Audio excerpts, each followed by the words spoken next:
want to see some poetry tonight?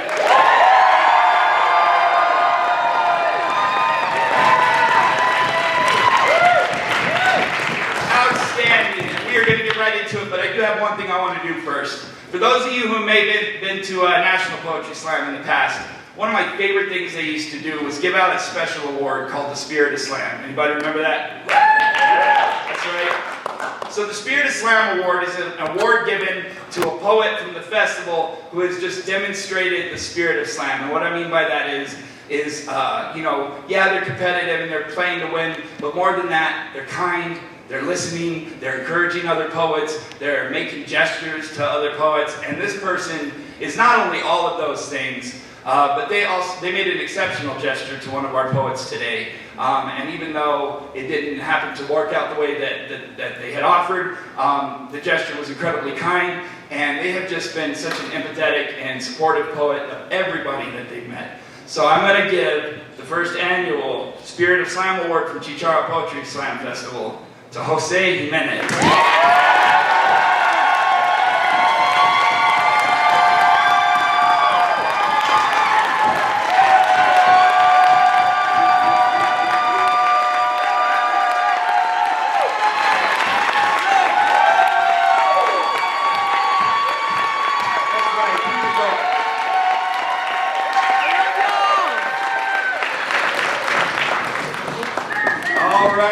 So it's time to get that poetry going, right? I'm going to introduce you to your host.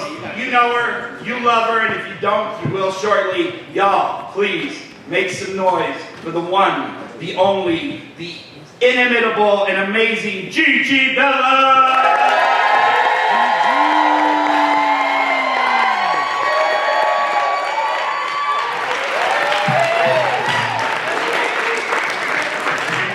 Hello, hello. Welcome to this wonderful, beautiful space. You guys sound ready, like you're doing something cool tonight or something. Well, I'm doing something cool, and I'm really, really glad that you're here with me to share in it. Also, you may have noticed that I'm a little dressed up for the cool thing. I had a male coach once who told me not to be distracting. Fun fact, I'm a really good listener. So, yeah. Welcome, welcome, welcome to the Chicharra Poetry Slam final stage. We have been so happy and so lucky and so incredibly blessed to have brought you out to our home here in Albuquerque, here in the 505. I hope that you have enjoyed the sunsets and the community and the craziness down on Central and the chili burning your asshole. I hope you've enjoyed it all, start to finish, beginning to end. But we really came here for one reason, and that is to see some ass kicking. Also poems. Poems are actually the reason. So if you applauded ass kicking, I see you and you're rude. Not really. Yeah, so tonight we are going to see the top 4 individual poets and our top 4 teams compete for the first ever inaugural Chicharra Poetry Festival Slam titles and $5,000 in prizes.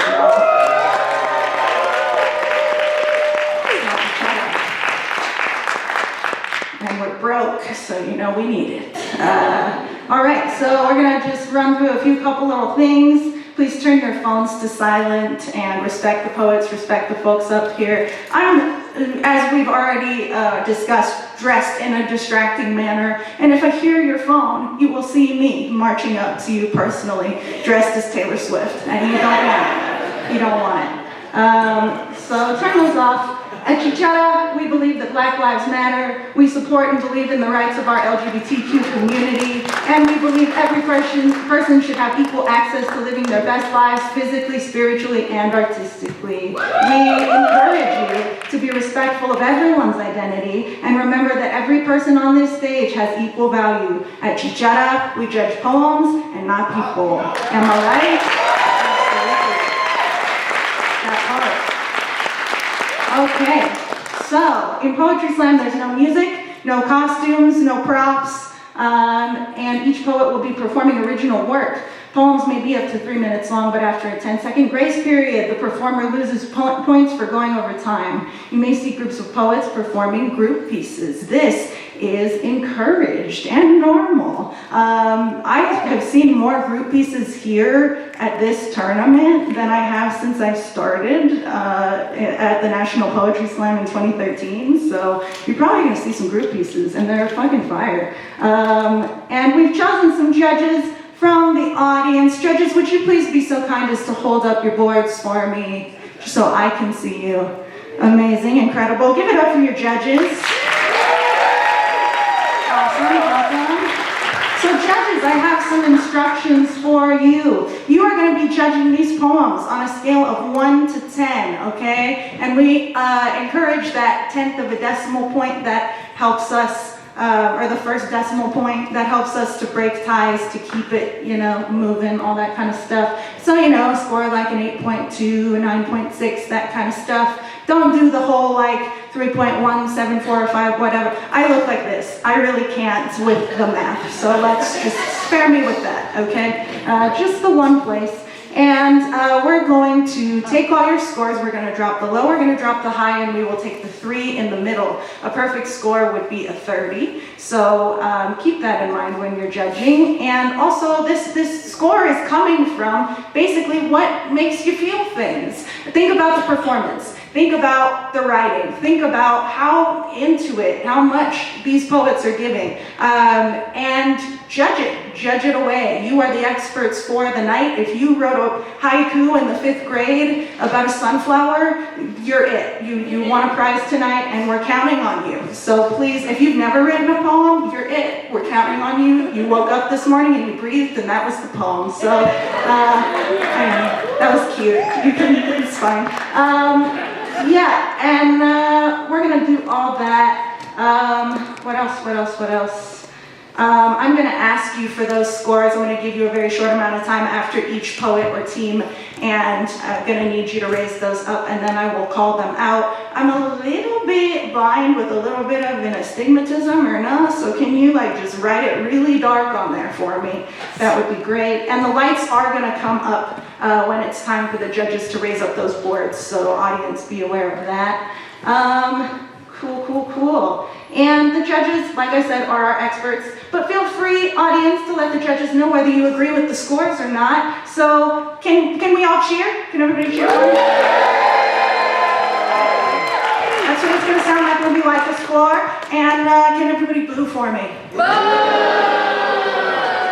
That was terrifying. I now know what it feels like to be a comedian, and I never wanted to. Okay, so we only boo scores, we do not boo poets. I'm a chola, I'm not afraid to find you about that either, so please don't do it. And, audience, we're going to try to sway these judges. We want them to listen to us. We want to have our voices heard too, right? We're going to do this way. Judges, do not let the audience sway you. You are the experts. Lean on that sunflower haiku. Remember what I told you. Don't let them sway you. Okay, amazing. And that's kind of the deal. Would you like to know who you're going to be hearing from today?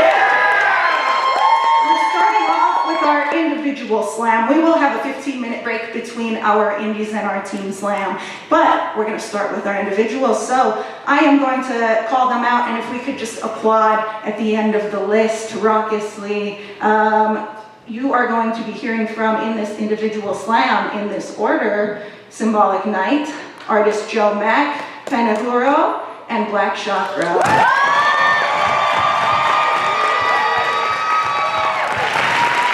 We got 3 rounds.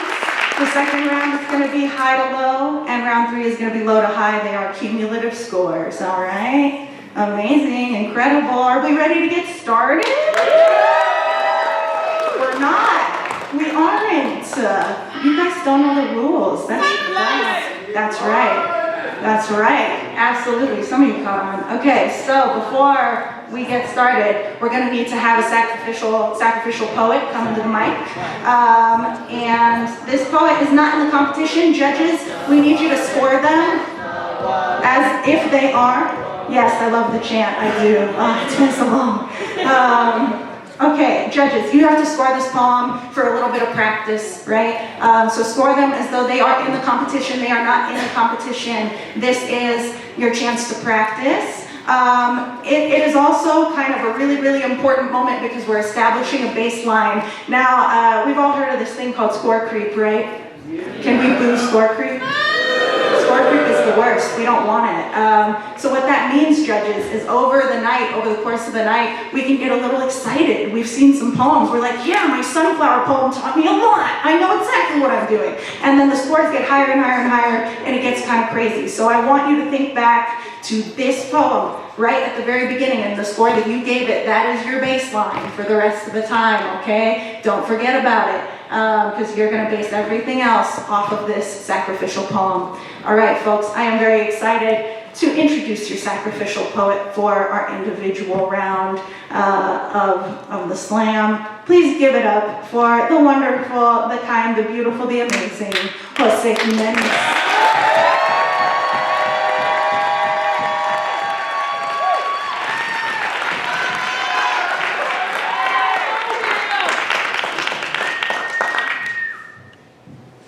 New shit? New shit! When I heard a coyote howling at the moon, bitch, I took a video of that and posted it to my story. Woo! Yeah, because this city boy was visiting the fields of California, cruising in my cousin's lowrider, visiting the farms where my abuelito was a bracero in the 60s. This felt like a family reunion of my past and present. But today, I was shocked. I was shocked because my friends were replying to my story, wondering if I was scared. And then I understand the question. You see, the colonizer of words, Merriam-Webster, defines a coyote as a carnivorous mammal, similar to a wolf, with pointy ears and a long snout ending in teeth, ready to hunt, alone or in a pack. Says this. It's pretty scary. And I'm like, oh shit, it is kind of scary, you know? If I was just reading that definition, I too would be scared. But she offers another, more familiar definition where she says, a coyote is also someone that smuggles immigrants into the United States. She adds a footnote, says, beware, for this foul beast will pose a threat to your lifestyle. And damn, Miriam, how you gonna make it so easy to link foul beast to immigrant? And this makes sense. Why in America we see immigrants as people coming to hunt your resources. A land with so much to give, forever living in a mentality of scarcity. But when I heard this coyote, I wasn't scared. Because my father's been telling me stories for years of the coyote man, a mythical creature from the folklore of the Purepecha tribe. He sometimes shows up as half man, half coyote, but he's always offering something. And isn't it crazy that immigrants today are paying thousands of dollars for a coyote to cross us over a border, hoping for a way forward? My own parents did just that. They traded their home, their family, their friends in exchange for nothing, hoping that in this nation that consistently sees coyotes and immigrants as a pack, depleting your resources. But I hope to stand here today as proof that their sacrifice was worth it. Because as Merriam-Webster concludes in her definition, despite coyotes being hunted in all 50 states, on the streets, in the classrooms, in the workplace, with your policies, we, the coyotes, are still here.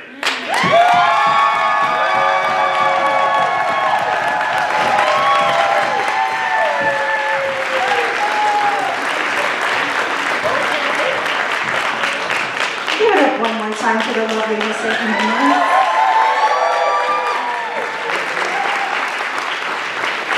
Jose has like my favorite shirts of all time. Just if I could score your shirts, it's 10s. It's 10s, baby. All right, judges, this is the most time I'm going to give you. On the count of 3, remember, you're the sunflower poem experts. I'm sticking with this. I made this joke and I'm sticking with it. On the count of 3. 1, 2, 3. All right. Georgie boy, I can't see. Can you make it a little darker? Thank you. Sorry, that's my friend. He doesn't know anyone, I swear. He's from the UK. This is also his first poetry slam.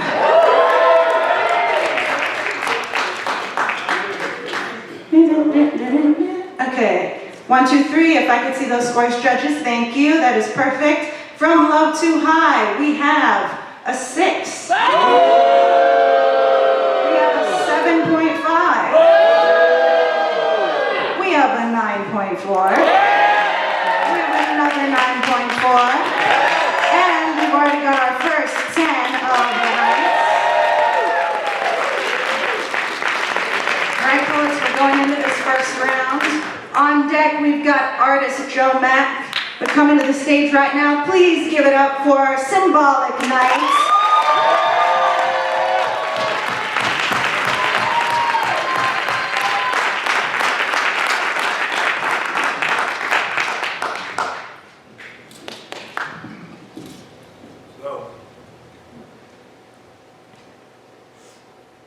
I was drafted by the NBA. A nigga born defective. Starting at point. I was supposed to learn how to shoot, but bullets startled me. Big, but I moved small forward. Guarded by the men in blue forced out of bounds. Negro's blood signed the pavement NDA. Caskets paying places as a black product NCAA. Spartans wearing our uniforms, tied themselves as warriors. Parlaying us like slaves like you're not a prize pick or a fan dude to crash the boards to the white collar standards to pay a quarter hours traded by the NBA. No border acceptance to the white power posted numbers to win a race through black faces. Yet a retaliators, the deaths by cops, the ref wouldn't blow the whistle. No fouls called like having Emmett kill, but brace yourself. Duck, no, I mean duck, because they can't jump. So they left our bodies to hang vertical and then left our corpses to stay horizontal. And left our corpses to stay horizontal. Come on, poet. Corpses to stay horizontal. Come on, poet.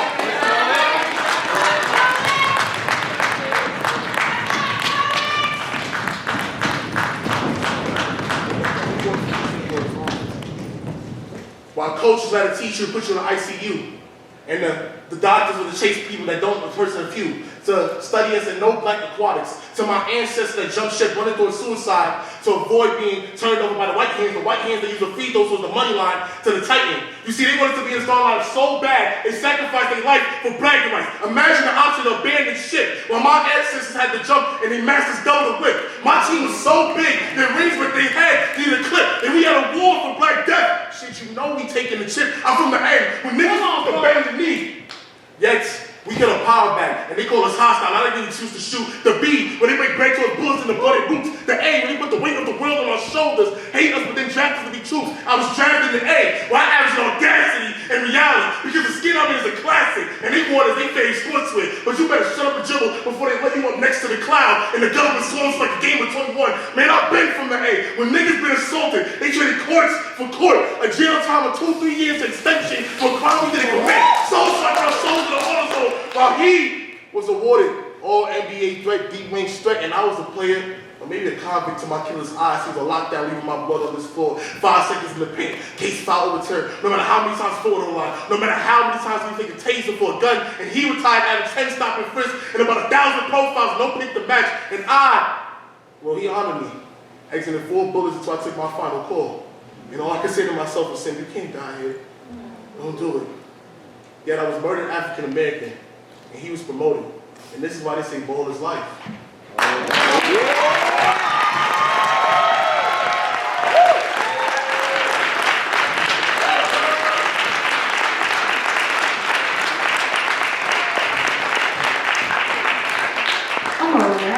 Do I have a voice of god and or goddess?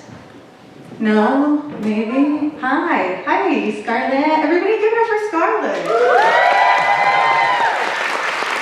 All right, so my lovely voice of God over there, what did our sacrificial poet have? 26.3. That's a 26.3 for Isaac. Give it up for that. All right, judges, we're back at it again with the white vans on the count of 3. 1, 2, 3. Okay, and from low to high, we have a 7.0, a 7.9, we've got a 9.1, a 9.3, and a 99.9.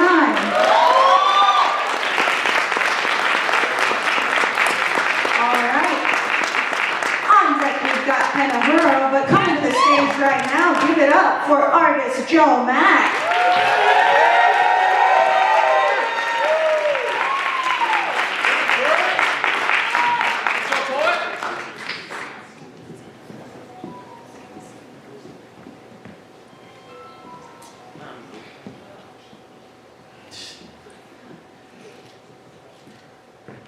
I served 4 combat tours in the Middle East. It was quite a few things I learned. First, it was probably your family member who didn't wash their ass after 14 hours in the desert. Second, fucking has no standards. You see, I fucked in the truck, I fucked next to riverbanks. I fucked in buck beds, I fucked on top of a fuel tank. I do love pussy, Sam, I do love black women and the yam stirring.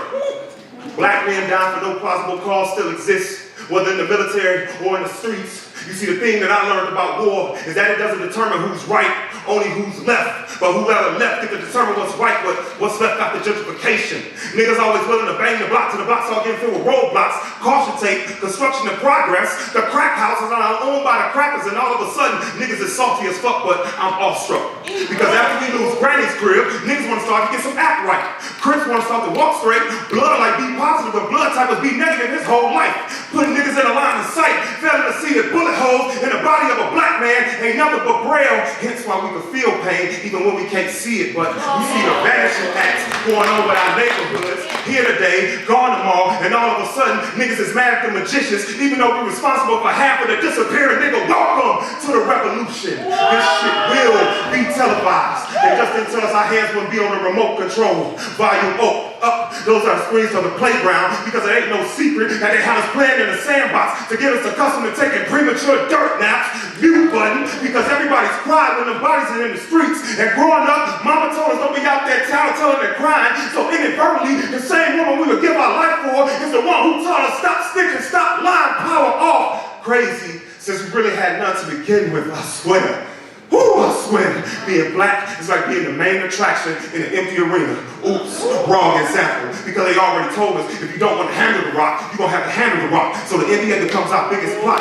Even though a Class A felon in Brooklyn nets you 15 to life, the kids in Wisconsin hit licks for a piece of Milwaukee's Bucks. Haitian teenagers in Dade County blasting Miami's Heat. West Coast bad boys loading up 1 LA clip per gun. The disadvantaged youth in San Antonio Spurs on violence trying to murder rate. And Houston Rockets to Evans proportion. How many offended sons do we have to bury to see a change? And I was born, bred, and raised in Chicago's bullshit, but I learned they don't use niggas in Boston to sell ticks, so I'm saying. When they ask me what the fuck do I know about war, I tell you, the dead are the only ones who see the end of it.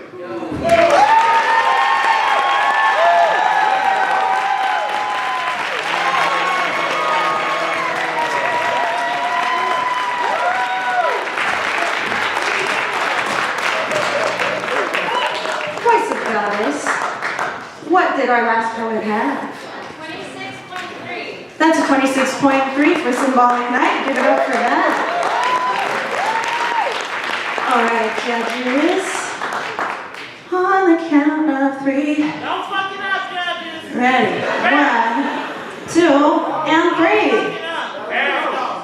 From low to high, we have a 9. Okay. A 9. A 9. A 10. And we got another motherfucking 10.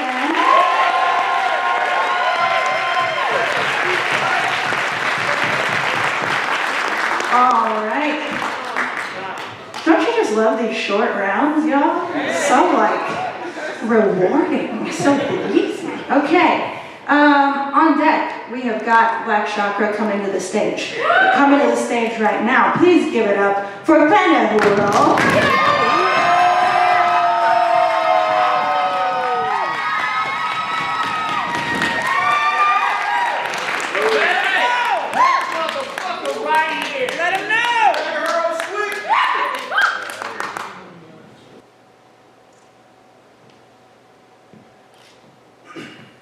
My name is Penehuro, and I used to hate introductions. Every time someone said to go around the room and introduce yourself, I wanted to evaporate. Because when you have a foreign name, people's mouths become blenders that make smoothies out of your ethnicity, crushing your name into something they can easily digest. Admittedly, I would enable it, soften the pronunciation, bend it into something convenient, rinse out the spice in my native vowels, wash away the ethnic, sweeten the syllables so it pleased their palate, so it tasted white. Right. Acceptable. So it looked harmless, non-threatening, cooperative. I would whitewash my tongue, dilute my culture, distort my identity to appeal to a nation whose history tried to erase my own. These are the ripples of colonization, ripples that have us taming the currents in our curls, bleaching the sun from our skin. But in my case, being embarrassed that my name is Penehuro. But I'm learning that my name is also protest, throwing brick, marching footsteps. My name is puppy learning to bark, dog discovering bite, me understanding that Polynesians have always had that dog in them. So I wear the shot collar, be muzzled, sit and stay when my name is dog, remembering they're descended from wolves and people who are not like sheep, like 3 little pigs. And it's about time that I huffed and I puffed and I blew down because my name is ancestral. The handshake of ocean and lava, the romance of wind and stars, the covenant of ink and blood. My name is earthquake. And just because your concrete lips cannot handle all this natural disaster, doesn't mean I should adjust my magnitude. It means you should build a stronger jaw. Reintroduce myself like I mean it. I said, my name is Penehuro.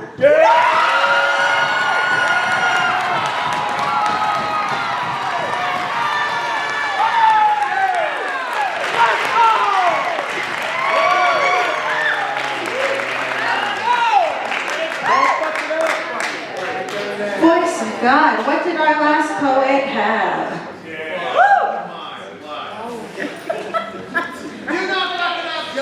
Our last poet had a score of a 28 even. All right, judges, on the count of 3. 1, 2, 3.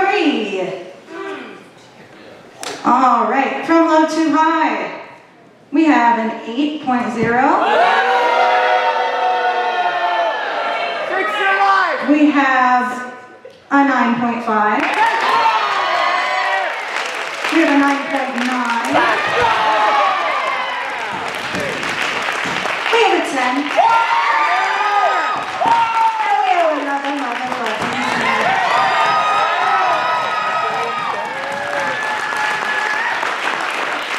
We are rolling fiercely into the second round right after this. So on deck for the second round, I'll announce that afterwards because we're going to go hide alone and I won't know it yet. But coming to the stage right now, please give it up for Black Chakra.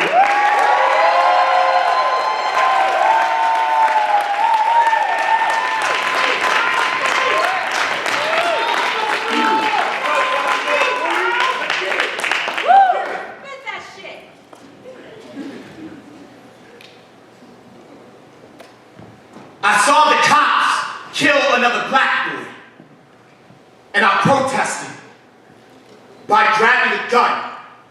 I started praying to the bullets, hallowed be thy name. My brain don't hold memories, just a legacy of pain. Crackers gain power, lost control. We pay the awful toll. License to registration, then depart your soul. So how can they keep the peace if they keep a peace? I'm praying, hand to God. I can reach and see. I'm calling for help. They calling for backup. We ain't on the same frequency. That's why they're called cops. Can't operate peacefully. No, they can't operate peacefully.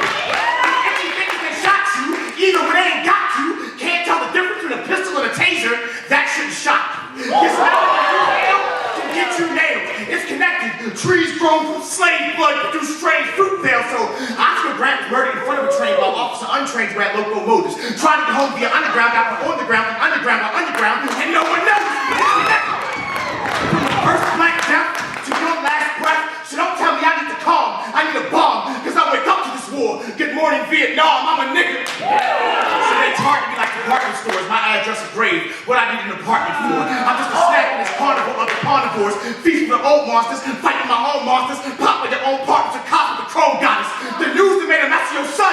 Black mama, that's trying to clean the scene from the screen. Soap operas. I've learned I've been living this white life the wrong way. Funerals all day. My niggas is Spider-Man, cause you won't die, but your Aunt May. Pray for peace, they all say. Fall for the audacity of non-violence while we still marching. Didn't you see they killed Martin? They killed Martin. Took our king from his balcony, turned our hope into a corpse. This some fucked up alchemy. I scream to the heavens, but my voice is a gunshot in a thunderstorm. I want to put away this rage like summer clothes, but I'm afraid I'll be mistaken for a probable cause. My family's pride rock, and I'm Simba, cause I die before I leave my mama with scars. This dark skin, and Achilles heel in his Trojan War. Police on the streets to get you hooked IVs. That's what they roaming for, don't you see? An IV is a Roman Ford. They take care of babies. They don't even want to grow no more. My daughter, she walks in the room, she see a gun in my hand, and she asks what I hold it for. I say, baby, every day I'm trying to do the right thing, but burnt in my eyes are the wings of Rahim. And I want to be your guardian, not your guardian angel, so I stay fearless, so they don't see fear. I made a promise to your mama, I'm gonna be here, and I'm gonna be here. This life is all I got, and this gun might not keep me here, but it'll give me a shot.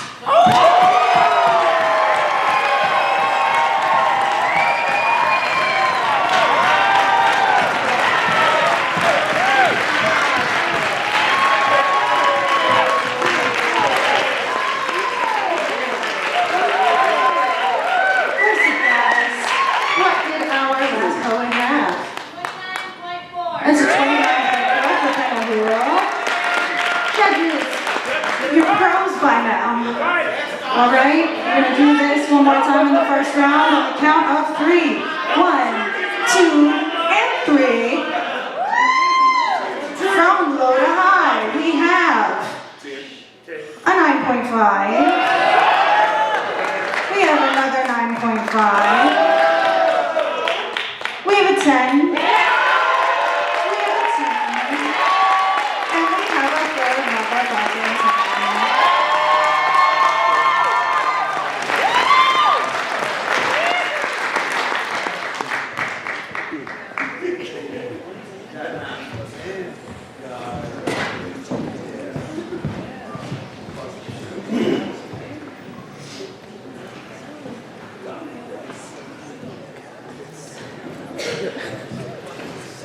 Y'all, I grew up in Albuquerque, in the Albuquerque public school system, and we have this running joke here about math.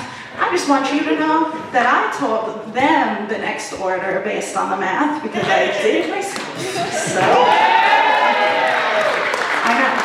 We can be out here in a prom dress and we can do the math. It's a really, Barbie taught us a lot as a society, that's what I'm saying. Okay, so we are going to roll into the next round. Black Chakra had a score of a 29.5. You can apply that. And our next round is going to be high to low in terms of our order. So that means that in a moment here, Black Chakra is going to come to the stage again. On deck is Penehuro. Please give it up for Black Chakra.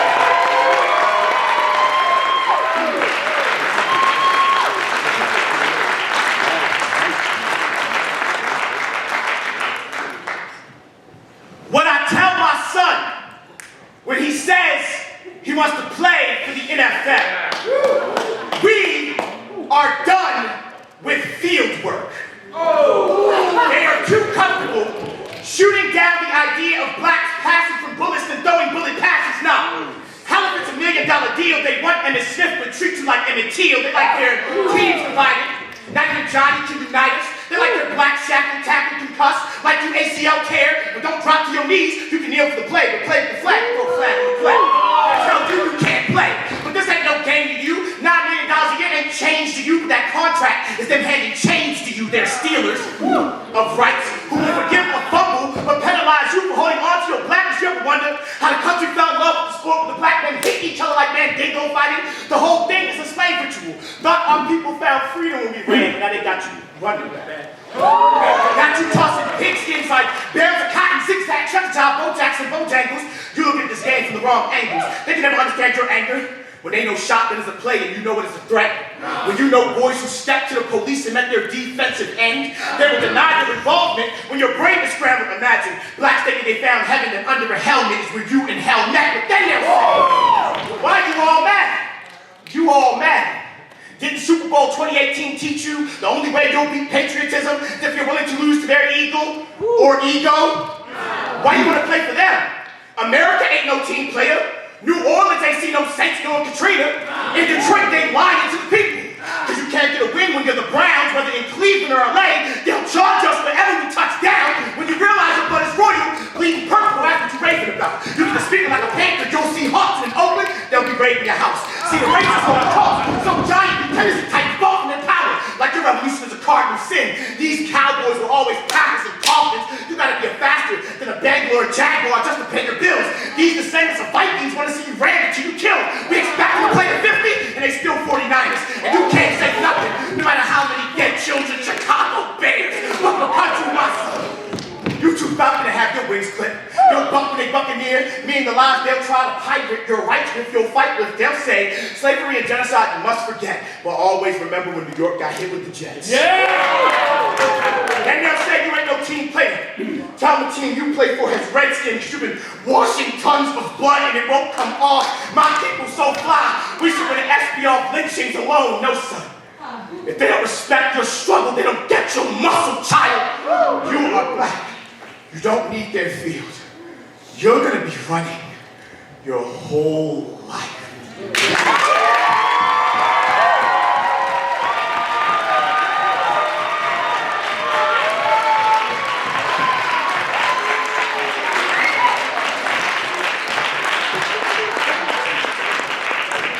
All right, judges. On the count of 3. 1, 2, 3. I see 1, 2, 3, 4. There we go. Okay. From low to high, we have a 9.9. We have another 9.9. We have a 10. We have a 10. And we have another 10.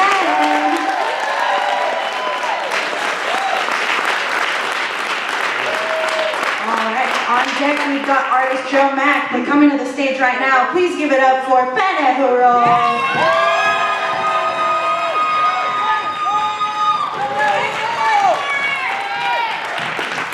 Let's go, Penny! Remember why you wrote it.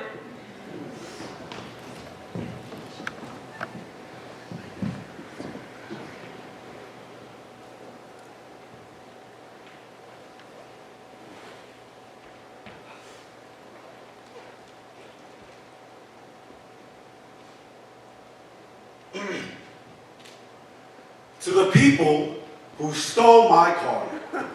I don't know who you are, but I have an idea of what you're like. You're the type to have dreams your skill set can't afford because your incompetence is expensive. Success is a clothing store that has never carried your size, so you were a failure like a tailored suit. You walk like you run these streets when the sidewalk can't tell the difference between your footsteps and trash day. I'm guessing you're fluent in excuses. Your favorite hobby is being a victim, and if I drew a Venn diagram of you and a dumpster fire, it would look like an eclipse. Your dad probably looks at you the same way he looks at a flat tire. You're likely your mom's worst heartbreak, and they definitely change the subject every time someone asks about you because when you were born, God sent them an apology letter that said, "My bad."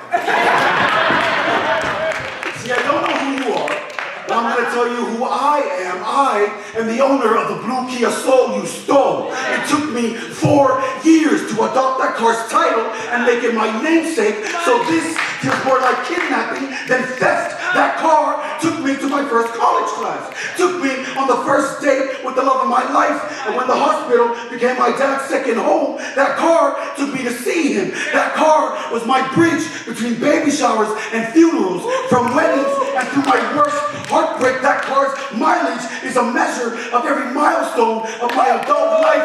How dare you sit in my seat?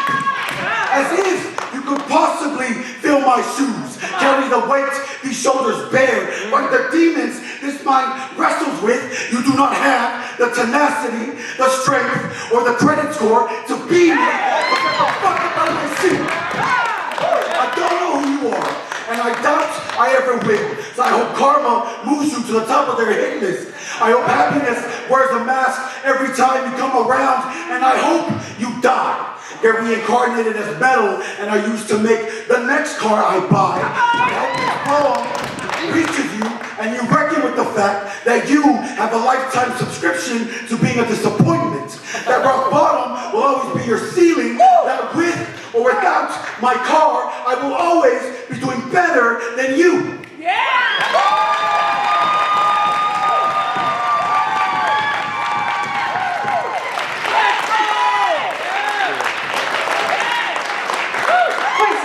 What did our last poet have? It's a 29.9. All right, judges, on the count of 3. 1, 2, and 3. All right. From low to high, we have a 7.2. We have a 9.0.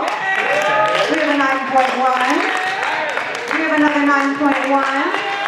And we have a 9.7. Applaud the poet, not the score.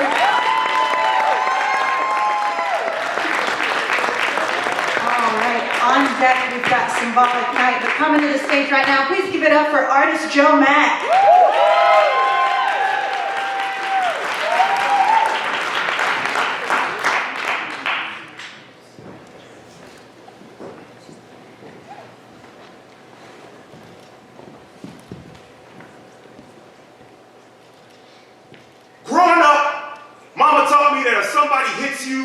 You hit them back.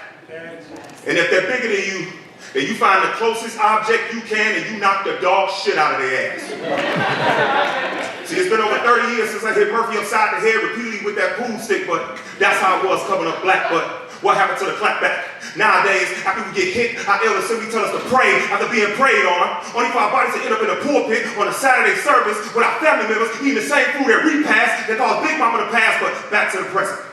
Our skin tone gift wraps misery, and a bow tie is only added depending on whether you're Muslim or Christian. Merry Christmas. America opens the box, pissed off that there's no warranty on damaged goods. Receipts don't come with stolen purchases, but if you look at the bottom of the ocean, you can tell who wasn't trying to be a part of the return policy. Nigga, welcome to the plantation. Santa dressed in his holiday's best, his dingy-ass shirt, his tight-ass Wrangler jeans, and his good old boy hat, whipping the hands controlling the reins. Dear God, animals can't fly, but the spirits of the oppressed do. See, on Dasher, on Dancer, on Prancer, on Vixen, on niggas, on torture, on castration, on the lynching, and I found out that Rudolph was the house nigga. His nose so bright was the flashlight to find the runaways. Look, boss, look, I may not could guide the slave, but I could guide you to the strays. See, fuck the North Pole when they use that pole to send us up north. Fuck the Christmas trees and the mistletoe, making us kiss the noose before becoming masters' favorite hanging ornament. Fuck the goddamn snow, because white people can be so goddamn cold. Ain't no joy to the world when you deck the halls in African blood, jingle bells around the collar of the slaves. So in case one of them tried to run away, it wouldn't be no such thing as a silent night. And them temptations, oh motherfucker, you see, the older I get, the more I side with the Grinch and understand why he stole Christmas. But only cause a nigga in Whoville at the mountaintop, even though his work was at rock bottom. How the fuck his screws change after 3 ghosts, but police remain the same after collecting 1,000 black bodies like toys to deliver to white youth. Fuck for cookies in the milk when we didn't eat no bullets and body bags well before Christmas Eve. And I learned my humbug was probably Swahili for I can't breathe, I wonder. Was George Floyd's body the remnants from where Frosty the Snowman melted? Because Dallas PD showed Botham Jean what happens when Jolly Old Nick comes down the wrong chimney. So now I understand why when I ask my 6-year-old niece, Willow, to give me that Christmas list, she just gives me her pre-typed obituary. It says Uncle Mac, before Santa comes in, guns drawn, elves surrounding the house, reindeer at the ready. Please tell that nigga. I just got a candy cane in my hand.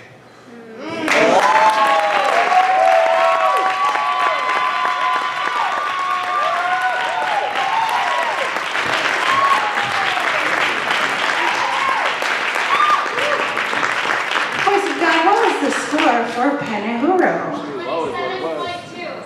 27.2. So 27.2. All right, judges on the count of 3. Don't fuck it up, Judge. 1, 2, 3. I'm sorry, I'm just really like enjoying my friend being harassed and yelled at. It's so good. Okay. He just flipped me off. It's so awesome. It's okay, it's consensual. Okay. From low to high, we have an 8.5. We have a 9. We have another 9. We have a 10. And we have a 10.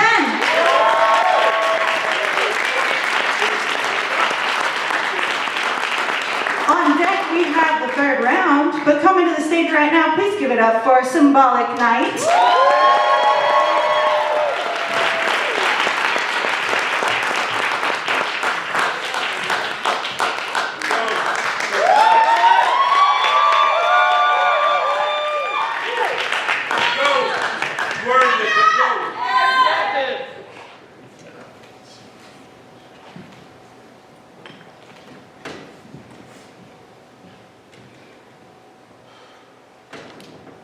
I'm stuck in the dungeon as player 1, trying to show this world I could be a mega man, knowing that you only got one life to live, and yet all Earth seems to do is tally my losses, telling me that I'm wasting my time, that video games inspire violence. So, am I wasting my time? I'll leave somebody wasted. They too hip to my waist to call me complacent. The question is, why do you game so much? Aren't you too old? The answer, to breathe. The response, but all you do is get angry. Where's the peace in that? Well, would you rather me be the next victim zipped up or be responsible for a zip up? Would you rather me use my hands and use these hands? You see, I found joy. You decided to stick to all the negativity when I just want a Game Boy, not be a target for Game Boy. I want to be able to pick my next starting Pokemon, not get picked and give it a cellmate. I use the console to console me. I pick up the sticks instead of picking up the stick, and yet I say video games inspire violence. So then, what inspired them to store the Capitol? Or what influenced them to swing in Alabama? And you got selective outrage, all because I want to complete a Mario stage? I built a wall before I knew what a Fortnite was. 2 weeks of gaming, that's a Fortnite. Learn to adapt, that's my gaming right. I got this up, up, down, down combo on Immortals and lives without combat. And I just want to breathe, but you probably listen, let me think that. Immortals and lives with combat. While this government is busy playing hide and seek to other countries, funding gore and combat, worried about the war in GTA, and we're literally watching a younger generation evaporate. Hell diving through social war crimes, throwing democracy in my face, Grand Theft Auto to our innocence. That's selective outrage. So I play video games so I can avoid dodging barrels like Donkey Kong. Wait, now is this what they meant by video games inspire violence? Because I'm dodging bullets and caskets hiding in a box like I'm Solid Snake, while they pull from my tears and two-way my happiness, saying that I can't express my emotions. So now why must I?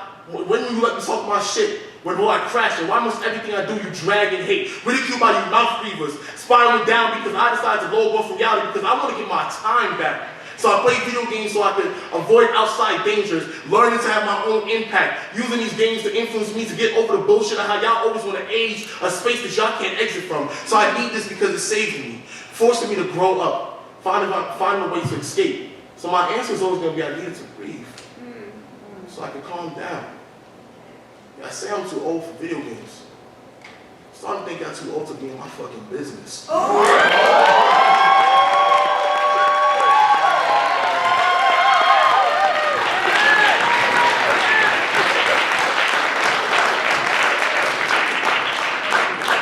Poets, our next round will be from low to high, and it is going to be based off of the cumulative score. All right. And Voice of God, what did our last poet have? 28. That's a 28 even. You can give it up for that. All right, judges.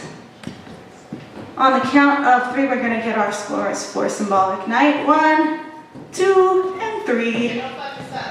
Okay, from low to high. We have an 8.0. We have an 8.4. We have an 8.7. And we have a 9. And a 9.8.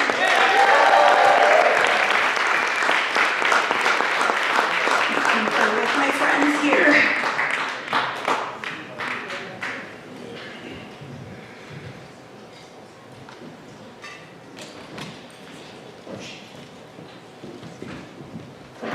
I'm gonna wait for them to tell me. But I was really excited because the last dress that I wore was actually the first dress I ever wore on a final stage. We're just saying, I bet you didn't know you were getting a fashion show too. But that's, oh, thank you. This is just the kind of poet I am.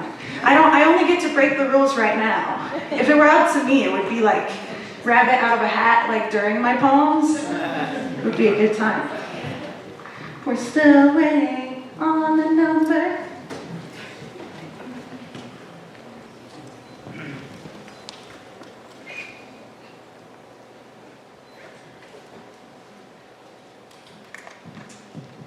All right, so we're rolling into this third round. We are gonna have Black Chakra on deck, but coming to the stage right now, please give it up for Penehuro. Wait, I'm wrong. Boo the host. You take it. It's back, other way. But your dress is better. Symbolik. No, it's low to high, just kidding. I was like, see, I cursed myself. I said I could do math, said I knew numbers. Man, it's like Icarus. It's so hard. Okay, so, who do I have on deck? Okay, and then Symbolik Knight. On deck, we've got artist JoeMac. Coming to the stage right now, please give it up for Symbolik Knight.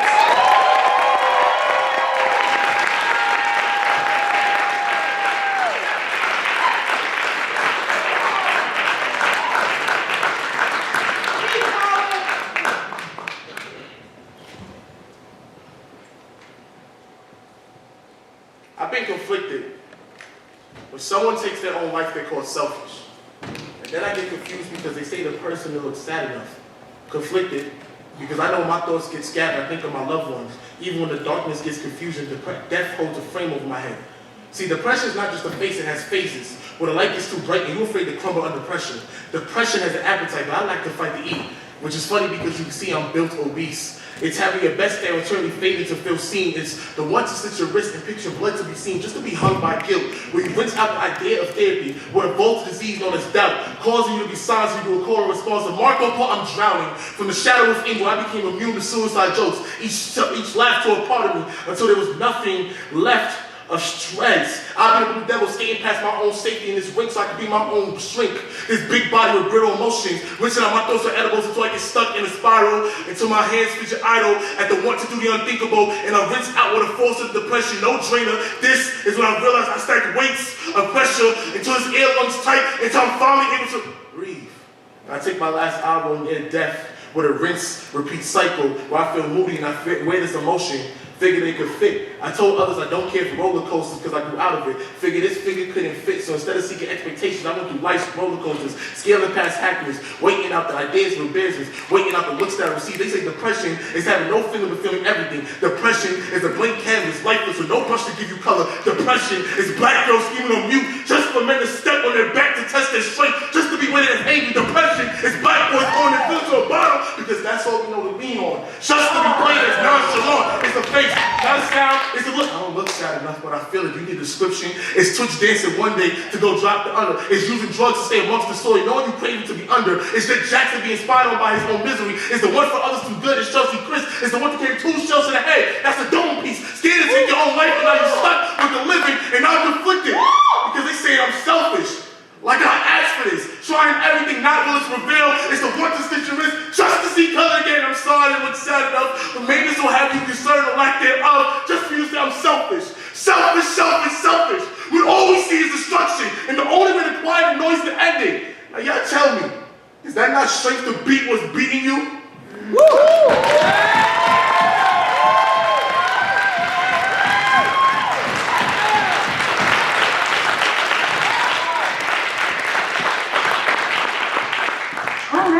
God, what did our last poet have?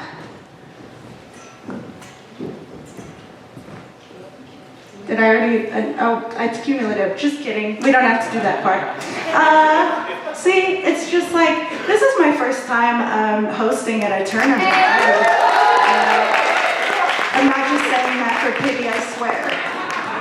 Okay. I'm usually up here doing the thing that you guys do, and this is a numbers job. So if you've ever hosted a thing, and to all of our wonderful hosts over the course of the tournament, please give it up for them. It's harder than it looks. All right, on the count of 3, judges. 1, 2, 3. Okay. From low to high, we have a 9.0. We have another 9.0. We have, is that a 9.6 right there? A 9.6. A 9.7. And a 9.8.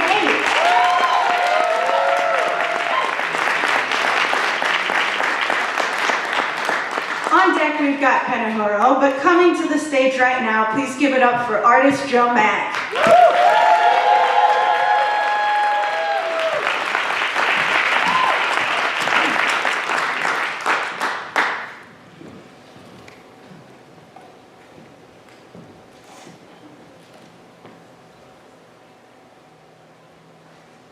I'm a country-ass nigga trapped in an inner-city wall where graffiti tags read enter at your own risk.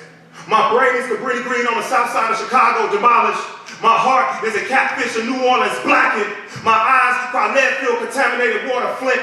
I spit blood from bullet-filled lungs and traffic stops, Philando. My bladder runs like a Mark Arby from white terrorist, Georgia. So what's the answer to the riddle? If a black man is stripped of his organs and no one is around to hear it, does he make a sound? The answer is yes, but volume always stumbles when it falls on deaf ears. I can't use sign language because I'll be shot by my peers, nor can I move my hands during a traffic stop because my fingerprint profile reads caution tape flares and white sheets, crazy facts. Organ trafficking generates about $2 billion annually, and melanin goes for about $400 a gram, so no wonder why white people's love for us only goes skin deep. They plan is stopping us, we're breathing through the esophagus. They think our arteries to transport artilleries, but they don't see that they're speaking in vain. I'm saying, this human body is amazing. It's made up of 60% water. That's why they probably thought we were comfortable dying on those slave ships, better known as blood vessels. I wonder would they get pissed off if I yell all cells matter when they told me that your white blood count was low. Did you know there are 2.5 million sweat pores in the human body, and black people use every one of them when driving through white neighborhoods? It's a fact. Your intestines are 27 feet long, and that is enough slack to hang about 10 niggas from tree branches, a sight that I can't stomach, even though I've been bred to digest property and shit out generational trauma, goddamn. This human body conducts more miracles than Jesus at a whole house. You see, the liver can conduct 500 functions on a daily. We have 240 nose hairs to filter out dust. The kidneys can filter 200 quarts of blood per day. Yet you still can't find one police officer to do his fucking job right. Maybe you should have them niggas major in anatomy instead of assassination. Maybe you should have them learn that each human is 99.9% alike. That way they respect our DNA chain and not put us in the chain links. Each cell is supposed to contain 23 chromosomes, not 23 niggas. Each atom contains 6 protons, neutrons, and electrons. But only the black man is looked on as the devil. Police stops cause an extra release of progenitor, and you wonder why they call that shit the nervous system. My blood pressure is 180 over 110, and the numbers in between is the amount of bullets I catch simply for reaching for oxygen. My bladder may piss out black excellence when my liver is shot from drinking racism on the daily. There are 11 pints of blood in the human body, but half of black people can be found on the concrete. There are 10,000 taste buds on the human tongue, and every other race loves eating on our culture, but somehow equality tastes nasty as fuck to them. And finally, there are 54 bones in the human hand, but only white skins are looked down for receiving handouts. So the next time they tell you that the same blood runs through all our veins, ask them, has your people's blood ever been shed simply for fucking existing?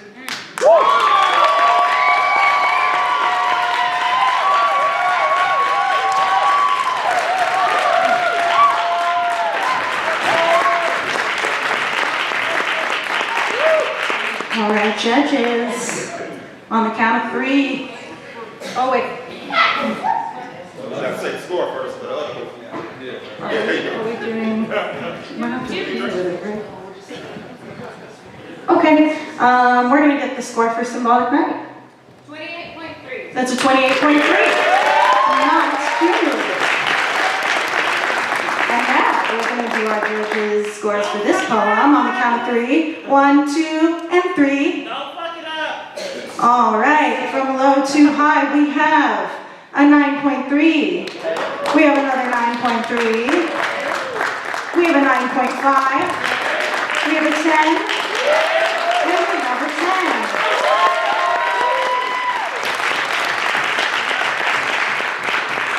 On deck is Black Chakra, but coming to the stage right now, give it up for Penehuro.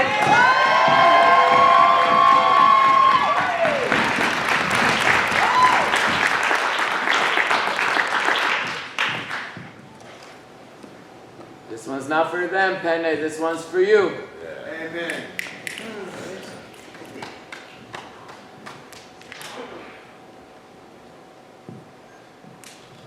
In 1830, Christian missionaries arrived at the Samoan Islands in the South Pacific and began to convert and colonize the indigenous population.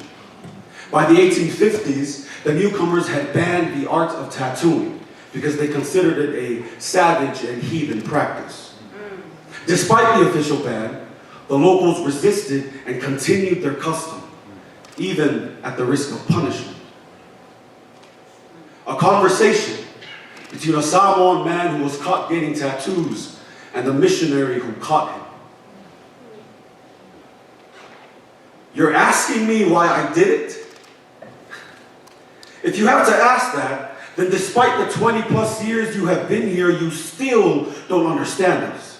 Still weigh us against your reflection and think us inferior, think us primitive, think we're in need of your saving when we have been living just fine in these waters since before your forefathers could swim, and yet you stand here with the audacity to call tattooing barbaric when you pray to a God who flooded the world. Call it savage when you preach about a man nailed to a cross. Call us heathens when your Bible reads a lot like your biography. Tell me, did you ban our tattoos to be more like your God or more like you? You want to know why I did it? I did it because I am Samoan. I did it because these markings represent my manhood, my service to my community, my commitment to my culture. I did it because I've heard of how you muted the skins of my Tongan brothers, removed the ink from my Tahitian sisters, silenced their story with your arrival, but you will not be appearing in my story. You will not water down this ink. You will never silence this body. You may suffocate our language. You may destroy our sacred places. You may even mutilate our culture, but you cannot take, you cannot defile, you cannot change what I have etched onto this skin, what I have paid with my blood. So exact your punishment, colonizer. But know that I will not stop. My children will not stop. My people will never stop being who we are. So give me your worst. I accept your judgment. I accept your judgment with the hope that future Samoans will wear these markings because I chose to wear them today.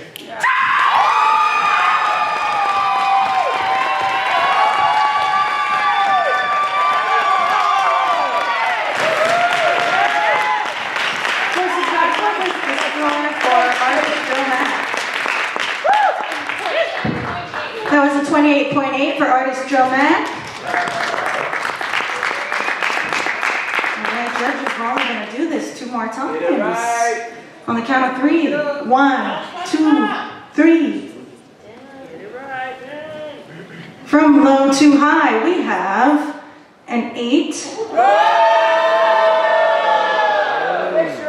We have a 9.2. We have a 9.3. We have a 9.5, and we have a 9.5.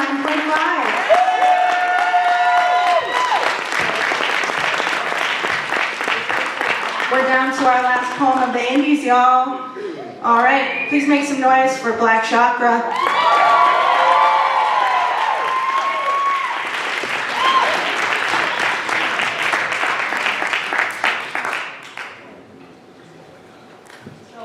Need more bullets.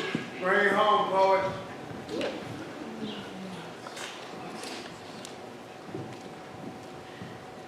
I've never been more proud, Michael.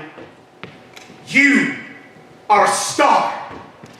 I've seen so many children, but never a diamond. You dance like the American dreams of your grandparents, and Michael, I know your legs are tired, but I need you to dance. Your siblings need a bigger home. Your mother needs a nicer kitchen. Keep dancing, Michael. A star that doesn't dance can never shine. I need you to shine. Your movements must be as fluent. Quit crying about school. To hell with school, Michael. No time for A, B, C's, 1, 2, 3s. Why be an adolescent when you can be a lesson? When you can be a star? Stars don't get raised, just exist in the sky. Before I see you, sun, I will burn you star. All you are is dark side of the moon, so moonwalk.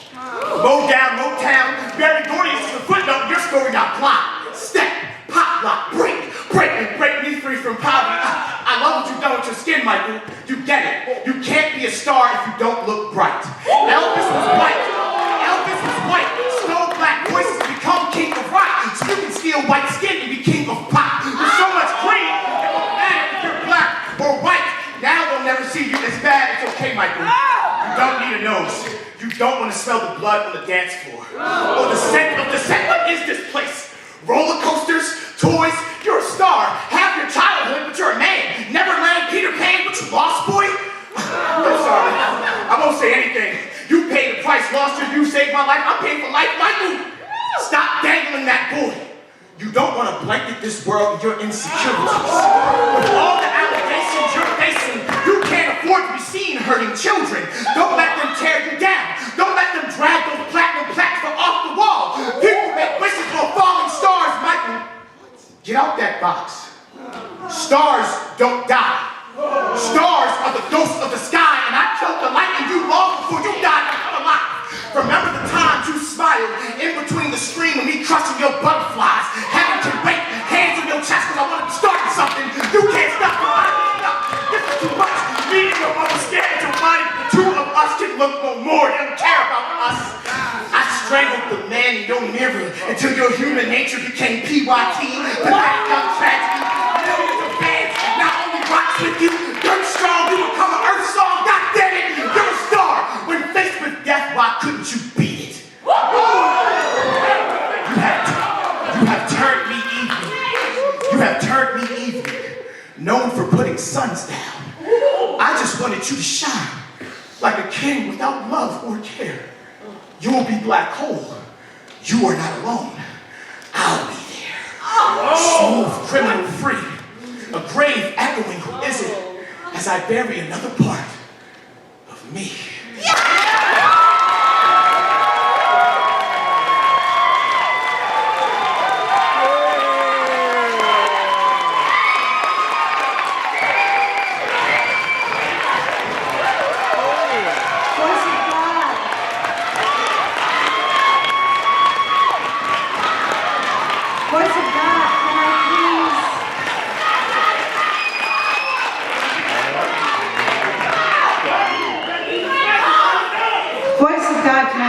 The score for Penehuro. That is a 28 for Penehuro. And judges, this is our last score of the indie round. On the count of 3, 1, 2, 3. From low to high. Hang on 1 second. Sorry, just 1 second. Okay. I think we're fine. I know that number. I know I didn't do a confident job before, but I'm a little hurt. It's okay. All right. From low to high, we have a 10.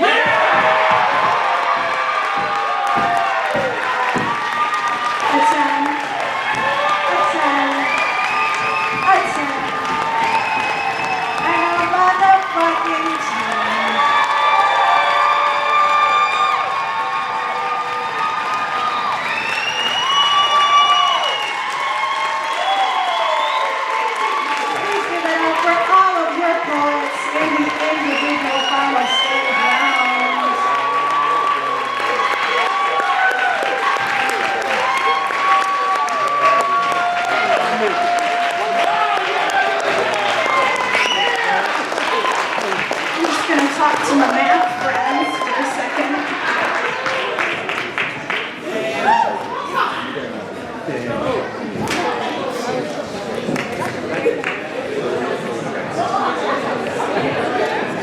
All right, well, we're tallying up the scores.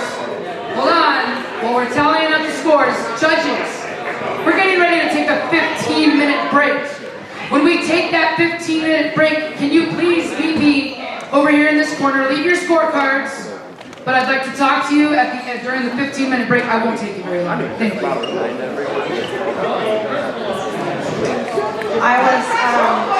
I was having a discussion about math, so I don't know if Kristen just said this or not. But we're going to be graced with the lovely soothing sounds of Cody Lambert once again during the intermission.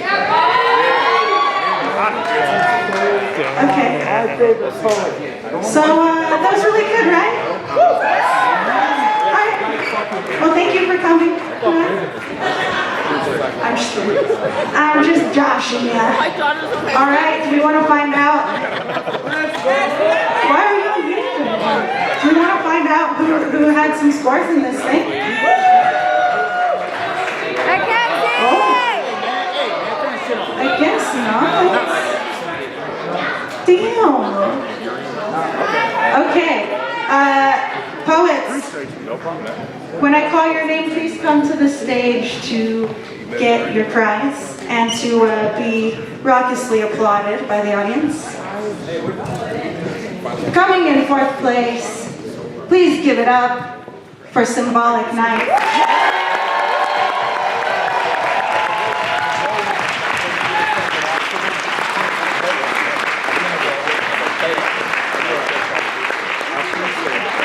Can we get this mic on over here, please? Number 3. 1, 2, 1, 2. Perfect. For the poets who are winning, can y'all come up to the stage also? We want to make sure we show you some love. So, Symbolik Knight, come on up here, please. He's behind you. He's right there. Ha! That was smart. Give it up one more time, please. Yeah.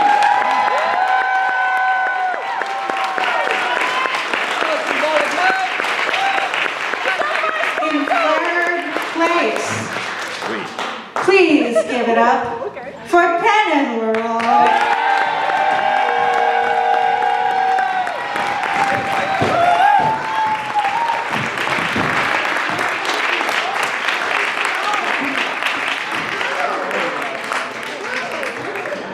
Y'all, if you saw what I saw with all of these poets, y'all can do better than that. Give it up.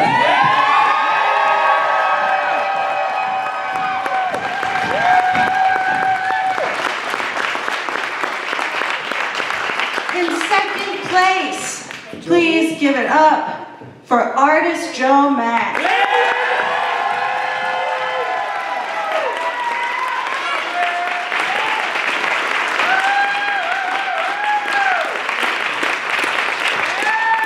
And our first Chicharra Poetry Slam Festival individual winner is Chakra.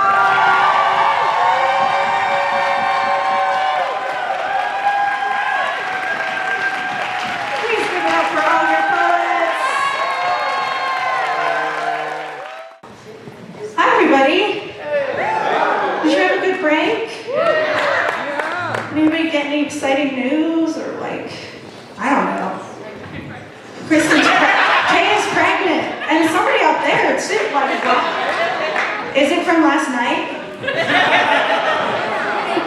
I mean, it was that kind of show. I'm just asking. All right. Okay, friends and neighbors, we are going to do our big group finals now. Are you ready for that?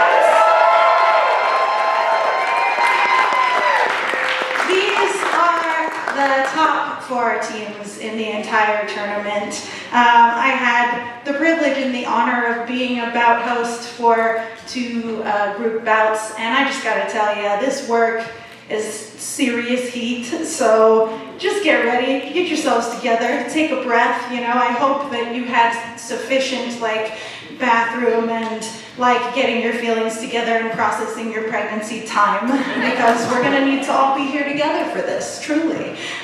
We've got our same lovely judges, and you guys, you know the deal now.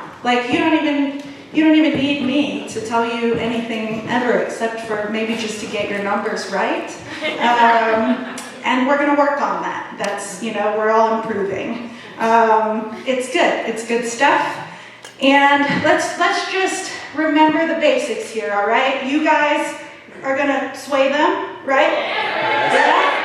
I thought it was like a little bit quiet last time. I'm just kidding. You were swaying. I'm like, boo George specifically harder.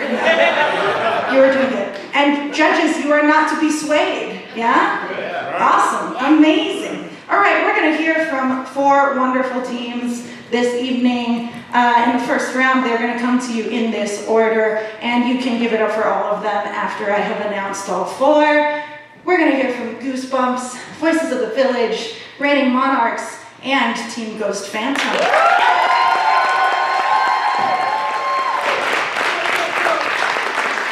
Judges, just like last time, we are going to have a little bit of a practice round for you. So we do have a sacrificial team who's going to come up and bless us with a poem. So everybody, if I could please get some audacious, wonderful, amazing, raucous applause for Team Ghost Spectre.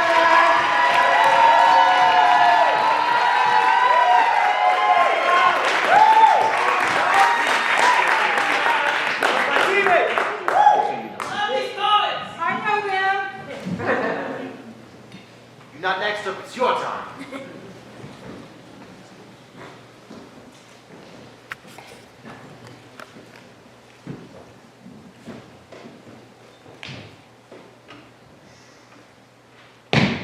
Attention! Have you seen it? The video where the soldier comes home and hugs his wife? Have you seen it? The video where the soldier comes home and takes his life? Because only one of these is shot on camera. Because only one of these is given attention. I was afraid my sister was never going to come home. Now I'm afraid of what happens after the hug when she does. This poem started as a rough draft with bullet points, but I'm scared the Army's rough draft needs to point bullets at herself. My dad's time in the Army had some close calls, but the bullets got the wrong number, so he came home. But when he did, the arthritis in his knees needed medicine, but the lack of medical attention meant he could never stand at ease. America, you should be able to give soldiers more attention than bumper stickers. We support our troops. We love our vets. If only the message would stick. Instead, the words smear like thank you for your lip service. Like people use as props for propaganda. Like a lie, like a lie, like attention. That clickbait get more clicks than petitions for veterans pulling trigger picks. Because we'll only spend enough money for the troops to get a basic education, how to fight, how to kill, how to be only what they train you to be. Because when a soldier comes home, they are still a soldier. My sister was taught less mercy, more mercenary. My dad was taught to push through pain and beat a killer even on painkillers because the mission comes first and the only instruction is destruction. Because the Army teaches you hand-to-hand combat, but it does not teach you how to grapple with PTSD. Teaches interrogation techniques. But not that therapy can sound like an interrogation when it isn't. How firing at enemy combatants will keep you safe. Until you become your own worst enemy. The Army taught my family how to kill, and 22 veterans a day use those skills against themselves. My family tree is being replaced with branches of the military. My family reunions sound like a barking pack of dog tags muzzle by muzzle fire. My family is in danger of losing limbs, one leg and army at a time. My family needs attention. 1 in 5 veterans comprise homelessness. 1 in 4 veterans have a disability. 1 in 3 veterans are sexually assaulted. 1 in 2 veterans report emotional trauma. And my family is just one of many who have served. Served for a country that does not serve them back. America, pay them attention, pay them anything, pay them attention. When a soldier comes home, we give them a homecoming. A dance for taking the lead. We repeat, taking the lead. A dance for giving them flowers at a ceremony or flowers at a cemetery. Because you come home to be buried on home soil or to fight in it. America, you must like watching tall soldiers be reduced to shadows. You must. Why else won't you shine a light on them? Attention! The troops are home. The fight is here. Freedom isn't free. Are you paying attention?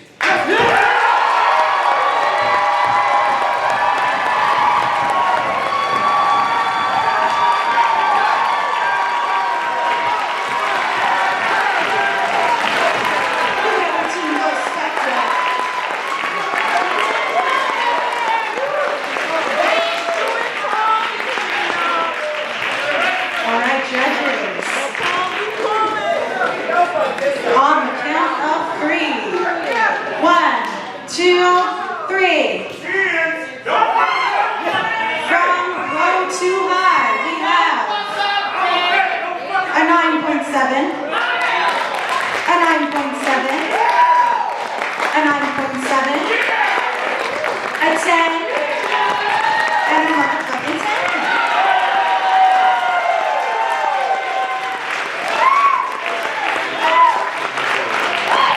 On deck, we have Voices of the Village coming to the stage, but to open up this group poetry slam, please give it up for Team Goosebumps.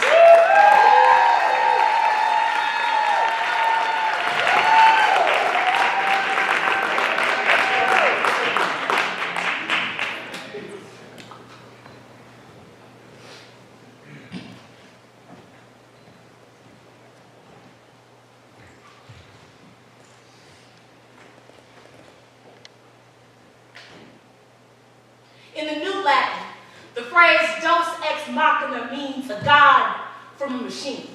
It is often used when a story has a problem that the writer can't solve, so the writer allows for a god to step forward to solve the problem.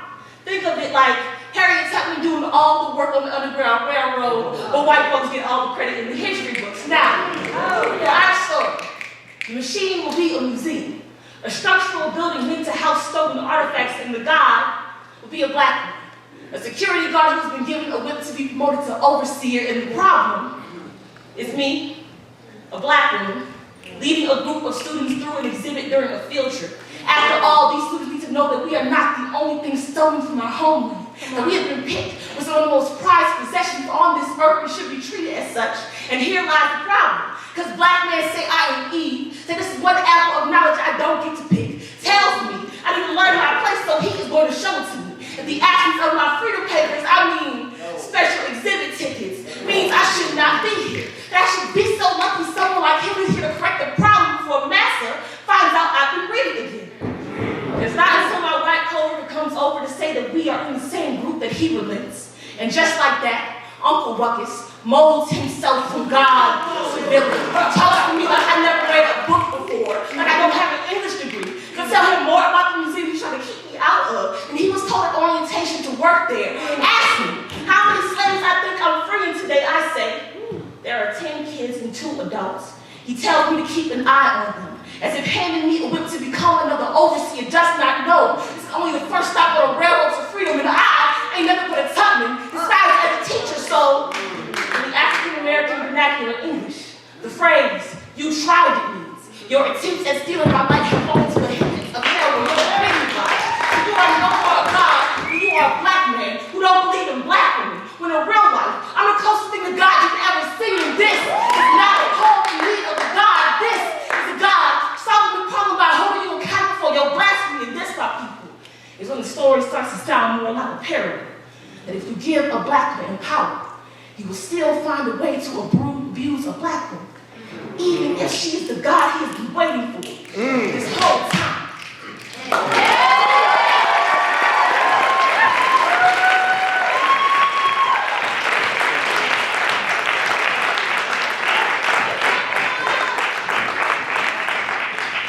Okay, boo your host really quick. Boo! All right.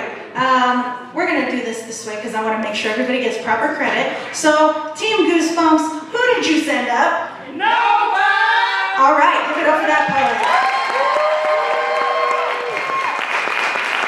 And what did our sacrificial poet have?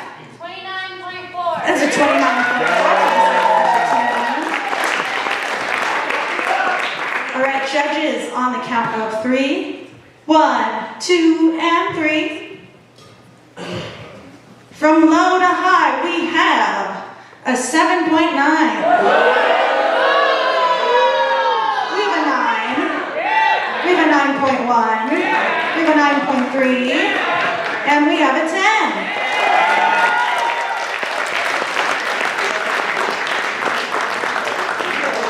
On deck, we have the Reigning Monarchs. But coming to the stage right now, we've got Voices of the Village. Voices of the Village, who are you sending up? See ya!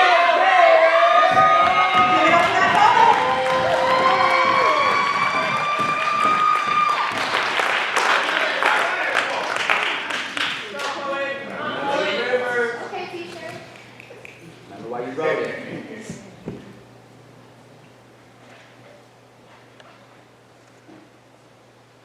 I'm in this convenience store. $7.50 was all I needed to get out the door. Swishers and backwoods so we can roll our drum. The homie grabbing snacks for the effects, you know.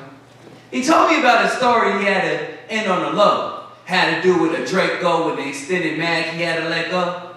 See, my homie from the city where they say got red snow. TV news captures the gritty folks, mourns the ones that's no more. He told me the story, no questions were asked. They thought he was lacking, his buddy was the first thing he grabbed. Not thinking of any consequences, everything happened so fast, so his son or brother was left in the grass. It might end up on the news, but the police won't catch his ass. They called him once, he said, that'll never happen again. Next thing that came out my mouth, nigga, you better protect your daughter. I don't want another black girl growing up without a father. Living in these concrete jungles, it's hard to survive. Do what you gotta do, but your family needs you alive. In his heart, he tries to be a better person. His ears here is not working. Different folk go through different trials, shaking a mic and knocks box down the candy out. Where these niggas come from, man? Running through stone. One of them was like, yeah, that's him for sure. I'm yelling, run, bro, run, thinking, why is my body froze? He ducking, my feet won't lift off the floor. Busting around the corner, he slips, 2 niggas in front of him. Oh shit, Trigger squeezing, people screaming, I'm screaming, he got a daughter. Trigger still squeezing, people still screaming, I'm still thinking, he got a daughter. His pops wasn't around, he wanted to be a better father. His words can't make it, his body is shaking, why is my brother on the floor? In the end, he never wanted to be taken from his daughter's life. Yeah, give me a second chance. I'll push harder and fight to be the one to give it all so my circle will be all right. He loses sight. Why is no one here? No sirens going off. This can't be fair. My eyes are open. Looking around my room, reaching for my phone. Wait. Why am I tripping? Why am I sweating? Off a fucked up nightmare. Yeah!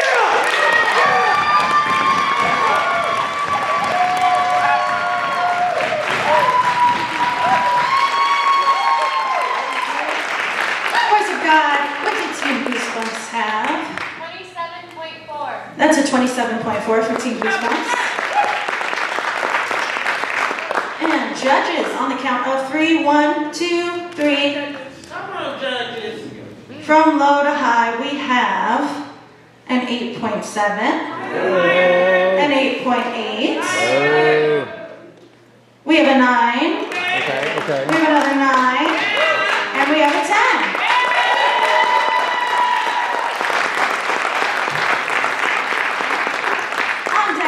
Team Ghost Phantom, but coming to the stage right now, we have the Reigning Monarchs. Reigning Monarchs, who are you sending up? Go Give it up for the poet.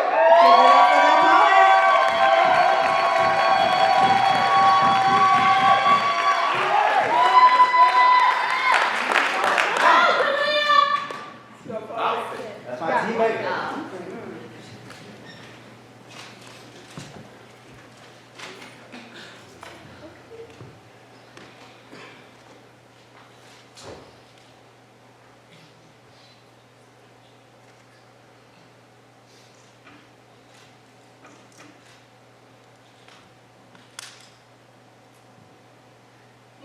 Told me that her earliest memory was of jumping on the bed, unburdened by stress.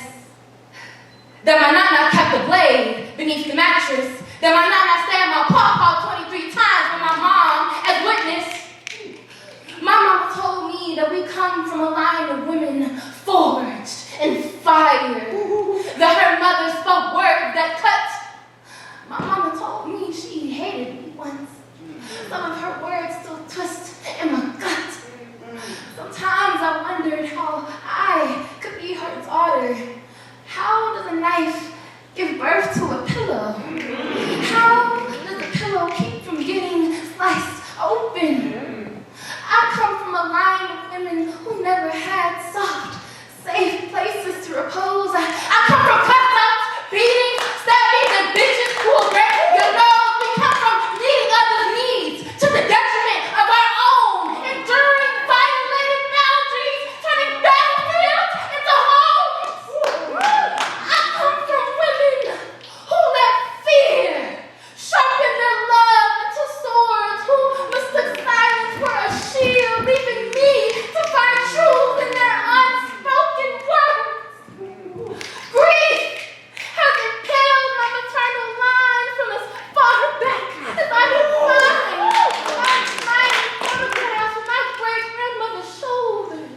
hunched over. Exhaustion and sadness weigh on her like armor. Quiet rage preserved in sepia. Satisfaction sacrificed for survival. And yet, I come from women with short timelines who made more plans for death than they ever did for life. My great-grandma passed at 54. My nana surrendered to her husband then at only 69. About 3 times the number she stabbed my papa with her knife. And I wonder, did my nana feel alone? I wonder if she felt unheard. I wonder if it was her last resort or her first. I wonder if she knew that her baby girl was watching. When my mother smiles, I still see razors in her teeth. She tells me she loves me. And when I hug her, it is metallic and sweet. She relinquishes her blades to me because I am not a pillow. I am a sheath.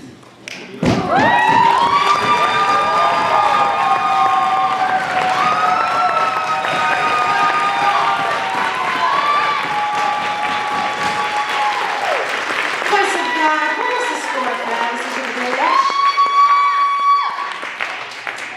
That's a 26.8 for Voices of the Village. You can give it up for that. And on the count of 3, judges 1, 2, and 3. I have 4, there's 5. All right. And from low to high, we have a 9.0. We have a 9.1. We have a 9.5. We have a 9.8. And we have a 10.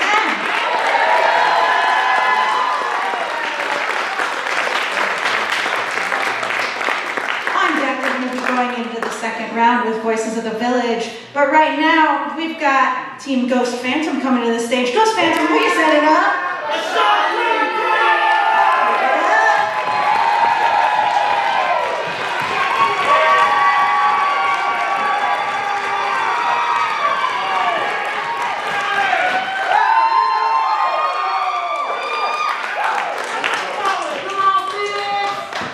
Who you gonna call?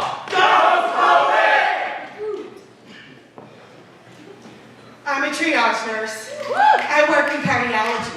And the oddity that I have hypertension is not lost to me.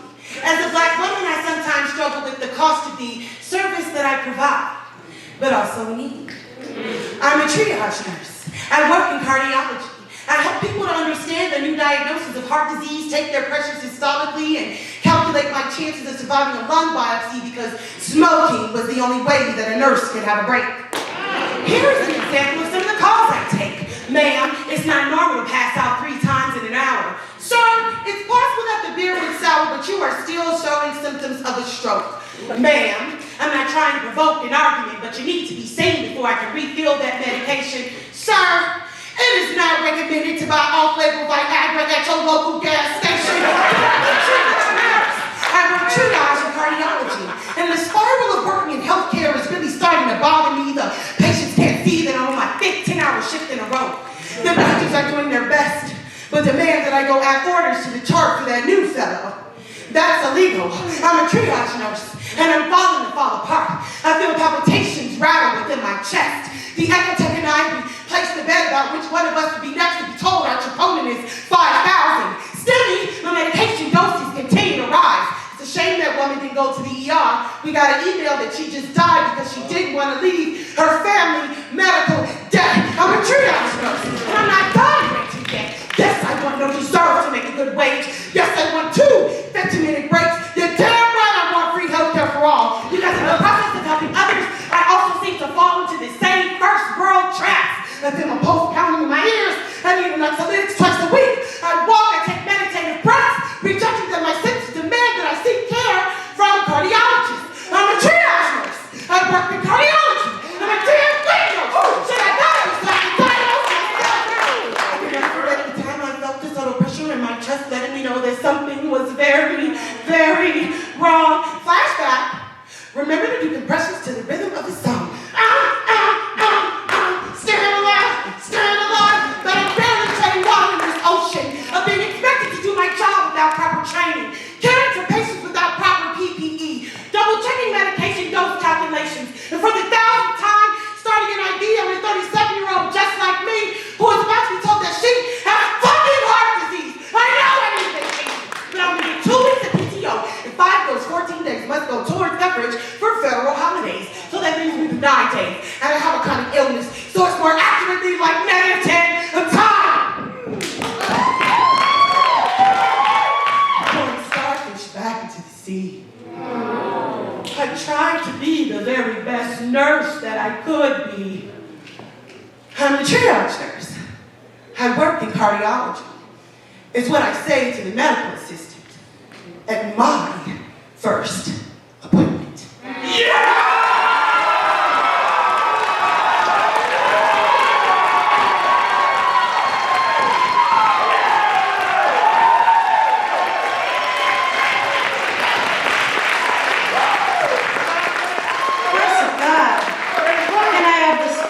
For the Reigning Monarchs, please. 28.4. Was it 28.4 for the Reigning Monarchs? Judges on the count of 3. 1, 2,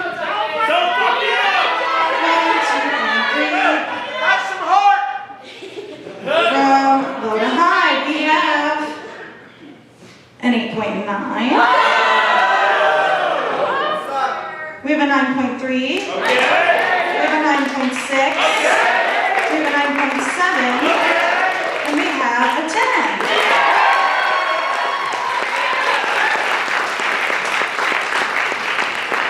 We're going to be going into the second round here. On deck, we've got the Reigning Monarchs, but coming to the stage right now, we've got Voices of the Village. Voices of the Village, who are you sending up? Poetic Beat!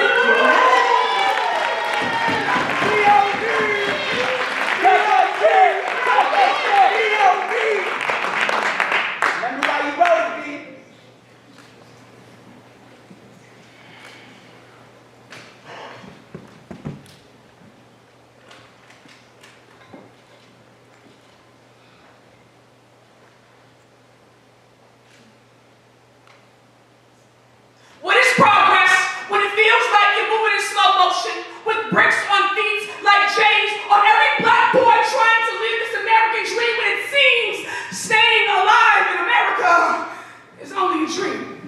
My heart bleeds for those whose whole world now lies on cement beds and white sheets have become comforters. Who comforts the mother when her entire piece is now 6 feet deep? I was sitting in a drive-thru line at 12:34 a.m. when I heard bricks run past me. A young black boy with a green backpack on. Behind him, a pack of ravenous wolves, white dressed in blue. I wonder if he lives tonight. This, my very first question, now drenched in fear, worry, and preparation for another normal headline. This should never be normal. 2 cop cars now come to the show. For this seems to be America's only form of entertainment, while detainment for the black man is 5 times higher than any other, and I wonder why the black mother is barely breathing. I grab my food and pull away, hoping I don't recognize tomorrow's latest news, as if he was someone I knew. But I do. For I am him, and him is you, different shades that never fade, but there's too much red on the ground now. Streams of legacy leaving bodies, only meant to bring life to a world whose only desire is to see them extinct. God! A break for peace. No, rather a sword bringing death to every force that says little black girls and little black boys aren't worth fighting for. They are always worth fighting for. Yeah. They are always worth fighting for.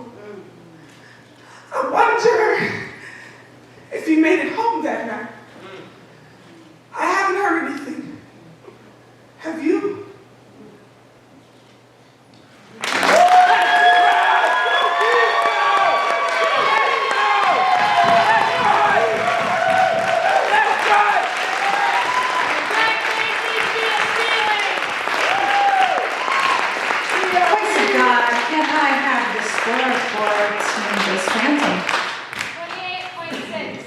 8.6.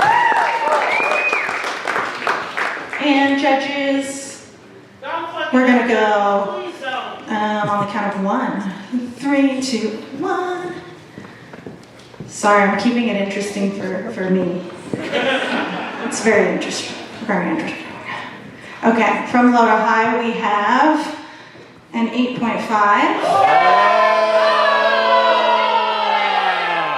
We have a 9.0. Okay. We have another 9.0. We have a 9.3. Okay.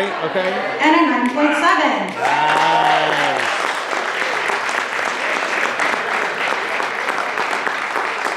On deck we have Team Ghost Phantom, but coming to the stage right now we've got the Reigning Monarchs. Reigning Monarchs, who are you sending up?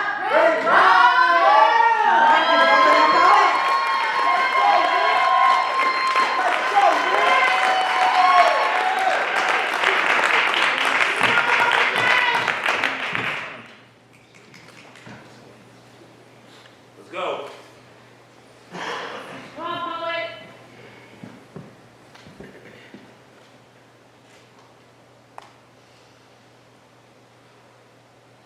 My C&P exam notification has arrived. A winner has been chosen for my mental health raffle. Combat activity report card reads as follows. 93% on the subject of American history. I felt the ghost of our heroes let their tears fall over my shoulder because the heaviest pen in the planet could not check the box that was applicable to me. I've been feeling decently until recently when I was notified that everything that I try to hide in the tombs of my psyche will be resurrected, dissected, and placed under a microscope. Picture my PTSD as a protozoa in a petri dish. Just small enough that I will never feel whole, because unless I open up, I will never heal my soul. Or maybe a telescope from all the times I've spaced out, because the dissonance in the distance slightly resembles the terrors that hold my happiness hostage. Incoming! Any alarm in action movies can quickly shapeshift into the horror genre. Michael Bay transforms into Stephen King. It is a pet cemetery where Cujo is buried. It is also John Coffey walking the Green Mile. The Doha Accord was signed 29 Feb 2020. But despite this alleged armistice, this mirage called Bagram was the target of many armaments. 12 bombs? I think I can recall. But much like scalping your enemy, I'm trying to sever that memory from my head, because try as I might, it hangs on by a thread. How could I ever forget the bomb that knocked me out of my bed? And the subsequent phone call to my parents, telling them how fucking scared I was, and the heartbreak in their eyes, because only a handful of times had they seen their son cry. But any time that I heard incoming 3 times, it was at least possible I might die. I genuflect to inspect the 17 coins that I've earned. Jaded that I've helped pack the grave dirt of far too many urns, that petri dish remained dented from the inside, sealed by the gravity that rewrote history like the fat man that crashed boxcar in Nagasaki, or the little boy birthed from Enola Gay in Hiroshima. Do alarms really bother you that much? Yes, it's my heartbeat playing hide and seek. Hey man, are you getting any better? Not really. I try to get some sleep and I hear the floorboards creak. But isn't it just another noise? No! It's all the thoughts I've had against my life. I can feel the Grim Reaper's sight being pressed against my cheek. But even with all of this help that I have sought for the last 4 years, I've had my good days and my bad days, and I'm hopeful that one day it will be just another noise. But until then, please share this message with anyone who struggled after they deployed.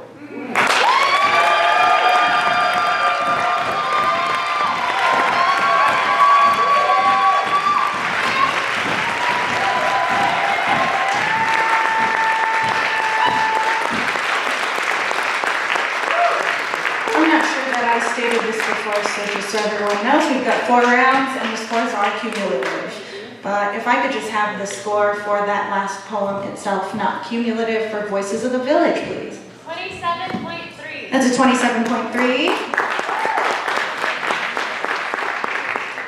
And on the count of 3, judges 1, 2, and 3. Come on, judges. From low to high, we have a 7.9. We have a 9.0. We have a 9.3. We have a 9.4 and a 9.5.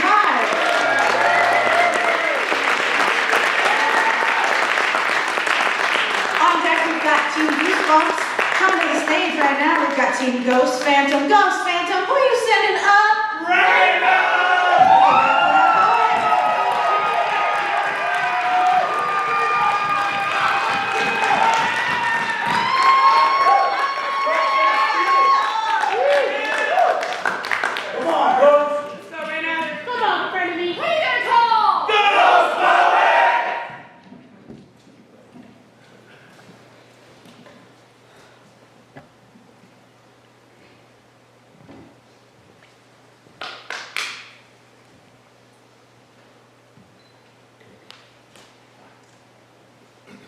Suspension is the act of being pierced and hung by hooks.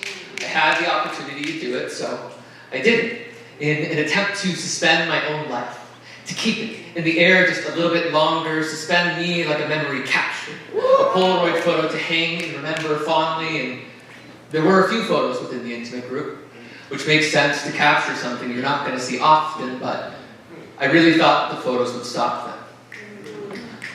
Walking out of a Walgreens, a man sneaks a photo of me wearing a skirt and a t-shirt. He had the opportunity, so he did it. Sees me as something he won't see often, so he suspends his creepy behavior with the photo. Walking into a Culver's, the back of house crew suspends my appetite. Replaces it with disgust as one of them says, "I think we've got one of those transgenders." And another says, "Is it a guy or a girl?" Then they amassed and discussed my identity before I spoke, suspended my humanity, impaled on 6-gauge hooks and hung me like meat. And I remember thinking, I'm going to meet them, I'm going to be me, and it's going to be just fine. Moments before running out crying. See, walking in public has become difficult. I generally don't do it alone. I have gained the true feminine experience of never feeling safe.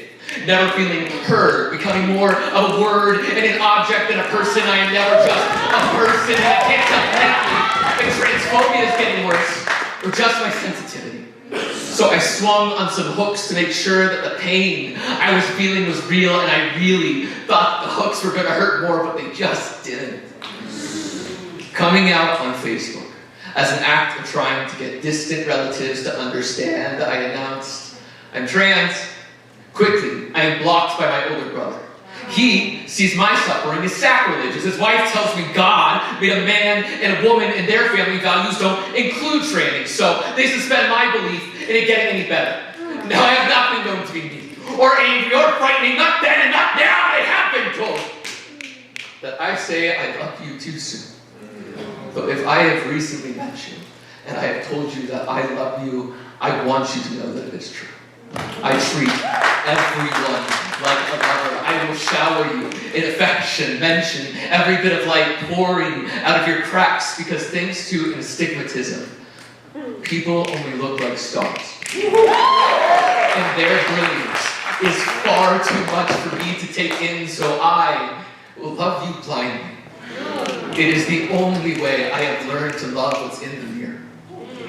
So stop talking about me like it doesn't hurt just to hang here, remove your gaze instead of my rights, and learn to love first. It'll suspend trans lives a little bit longer.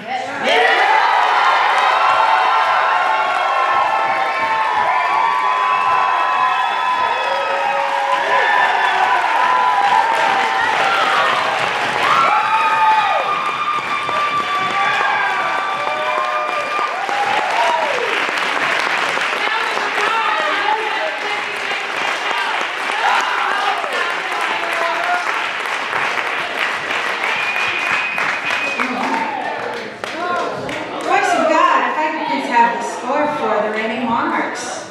27.7. That's a 27.7. You can give it up for that. And Jeff is on the count of 3. We're pros by now. We know this, right? 1, 2, 3. From low to high, we have a 9.2.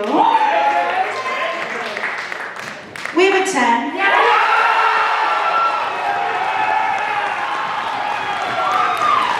We have a 10.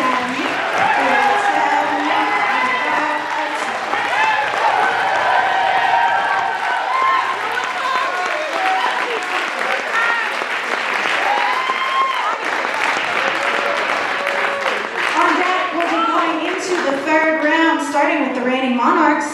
Coming up right now, we got Team Goosebumps. Team Goosebumps, who you sending up? Gabby! Give it up for that poet.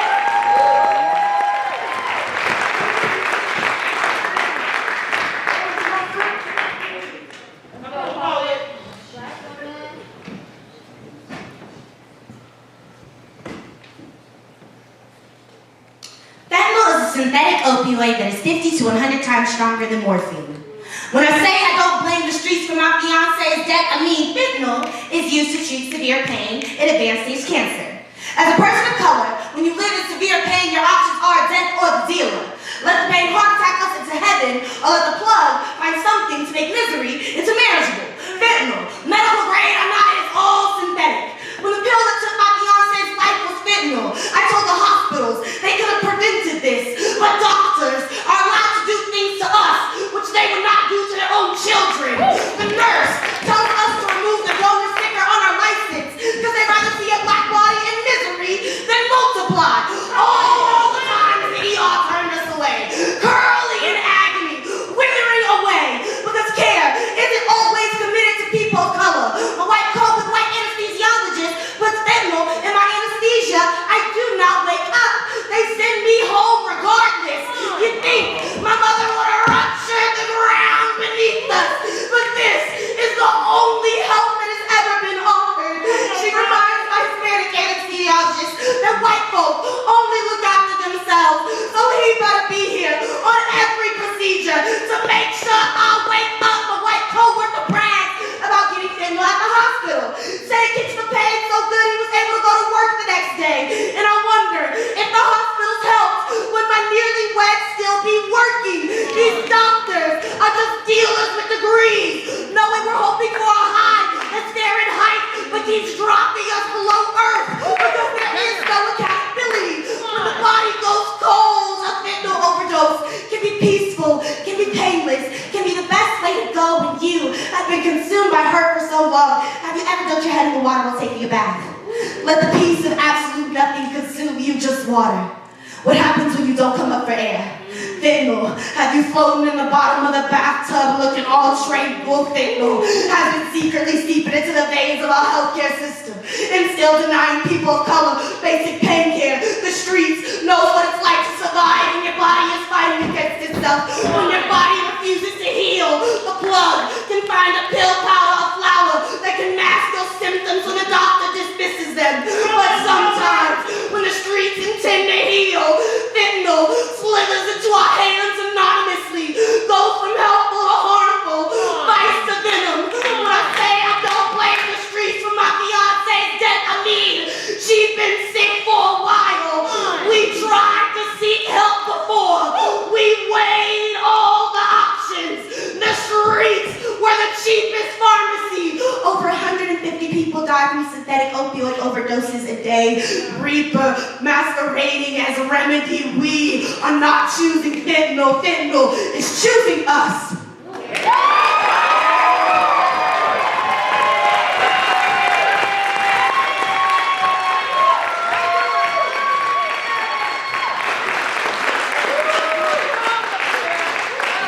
Voice of God, can I please have the score for Team Ghost Phantom? You're And on the count of 3, judges, 1, 2, and 3. From Motor High, we have a 9.3, a 9.6, we have a 10, we have a 10, and we have another 10.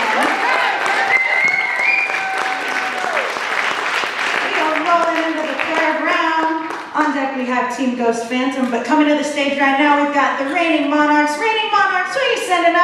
All right, give it up for that poet.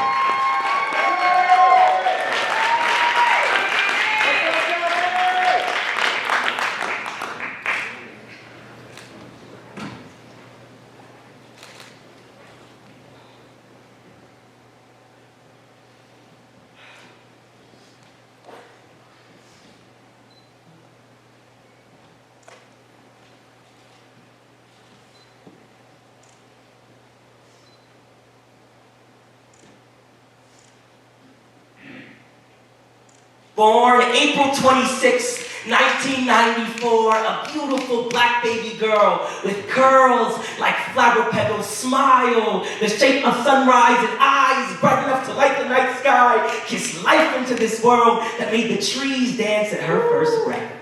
I'm convinced she learned how to run before she could crawl, could keep her head up well before she could open her eyes, and first words were, "Where to next?" And now I know that this amount of melanin and these features aren't proper documentation to a connected bloodline, but she grew up to be my big sister. Her name, Jasmine, much like the gem or the princess, but spelled with an apostrophe cut down the middle. And trust me when I tell you it's exactly how she lived her life different. Daring, dangerous, a little bit boy crazy. She did anything and everything. If it was challenging to her, the answer was always hell and yes. And if she could look good doing it, she probably did it yesterday. She had a jet-set future, a motive that moved 1,000,000 miles a minute. I mean, if the world spun backward, it wouldn't be able to slow her down. And then the day came. Dressed in its best dark suit, a vibrant color of gloom, see, they called it an accident. Said she was going straight on her motorcycle. They didn't see her from the side, and my family's been backward ever since. I could still hear the waves crashing inside my father's goodbyes. He left cracks in the earth on the operating room floor, and somewhere I still feel the tremors. They feel like her heartbeat. 22 years, her soul carried the entirety of the stratosphere like it already knew the exact time of her sunset. That moment, her lungs just couldn't keep up the pace. And I say all this because I can't really just stand here and tell you my story without also telling hers. She isn't just another sad headline. She is my sister, and she continues to run as long as I continue to speak. She is a reminder to live life without boundary, my reminder to fill the space in all the corners of a moment, to be like water, to not miss a spot, because tomorrow knows nothing of a pinky promise. Fast forward, we planted a tree for her in the park. My parents visit her each month. They bring her flowers that resemble her curls on days that mimic her smile. When her branches have outstretched arms and the soil paints a portrait of her image, there, I know I find her. Big sister. Baby brother is fulfilling your wishes now. I'm continuing to move where your time stood still because I know the race is not yet done.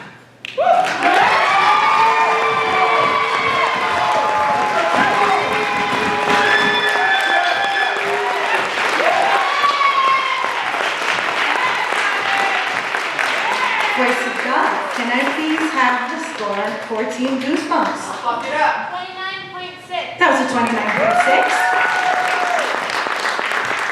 Judges, on the count of 3, 1, 2, and 3.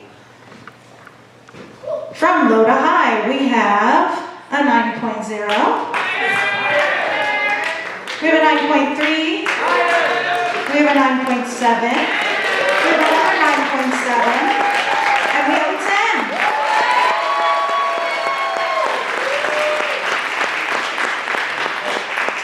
On deck, we've got Team Goosebumps, but coming to the stage right now, we've got Team Ghost Phantom. Ghost Phantom, who you sending up? Sarah!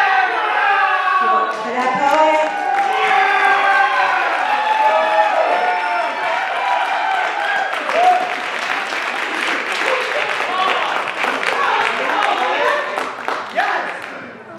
Come on, young guys, you got this.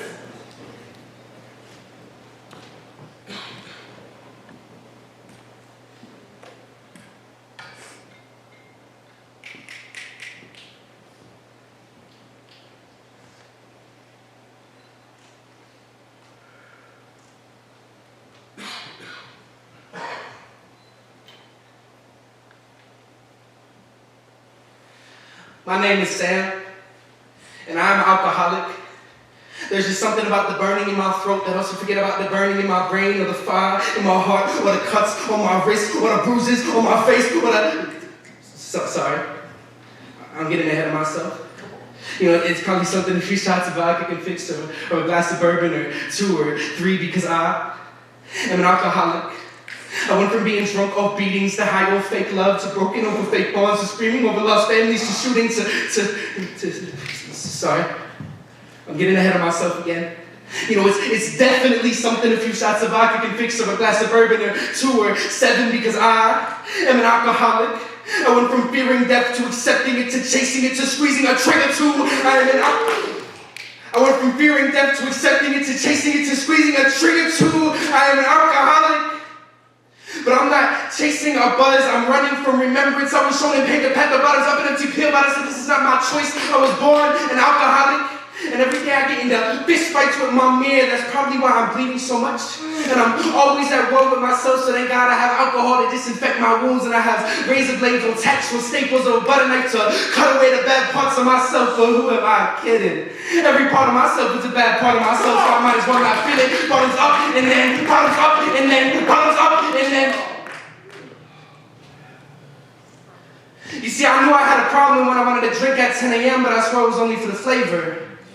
Because I should stop. Addiction doesn't run in my family, addiction runs my family.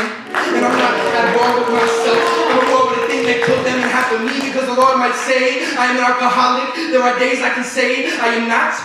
I always carry a water bottle, because the more water I drink, the less thirsty I am for liquor. The more I look at who's in the mirror, the less need I feel to kill him. And as I stand on this bridge and feel the wind in my hair, the more I stare, the less I want to jump.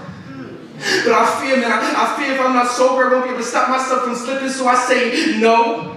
I say I'm more than the things that confine me.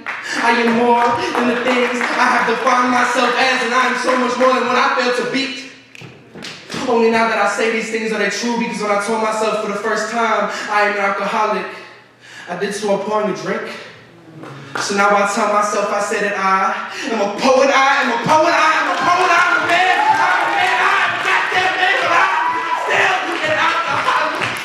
That the worst people are those who realize that evils, you refuse to chase them. So I say I'm a good person, and I say I'm trying, and I say if I slip, you know what, I'll be out this bridge not anymore, because instead of trying to suppress this war, I'm gonna fight it. So if I slip, then fuck it, I'm still trying to succeed. And I guess that's all I can ever do. My name is Sam, and I'm trying. Thank you. Yeah.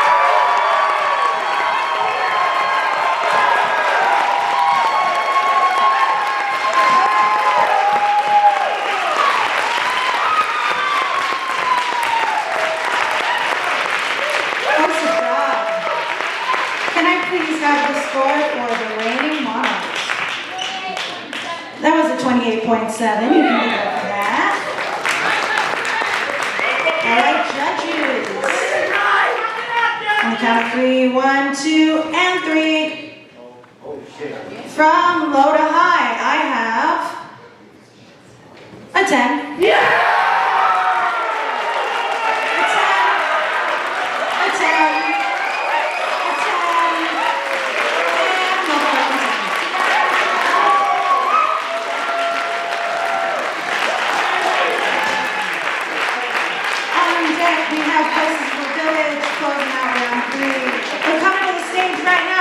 Team Goosebumps. Team Goosebumps, who you sending up? Groupies! Give it up for the groupies.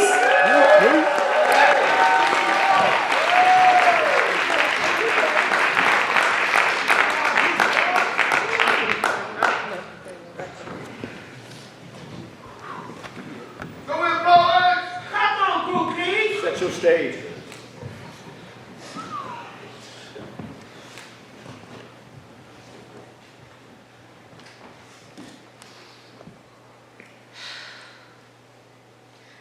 Did you see that?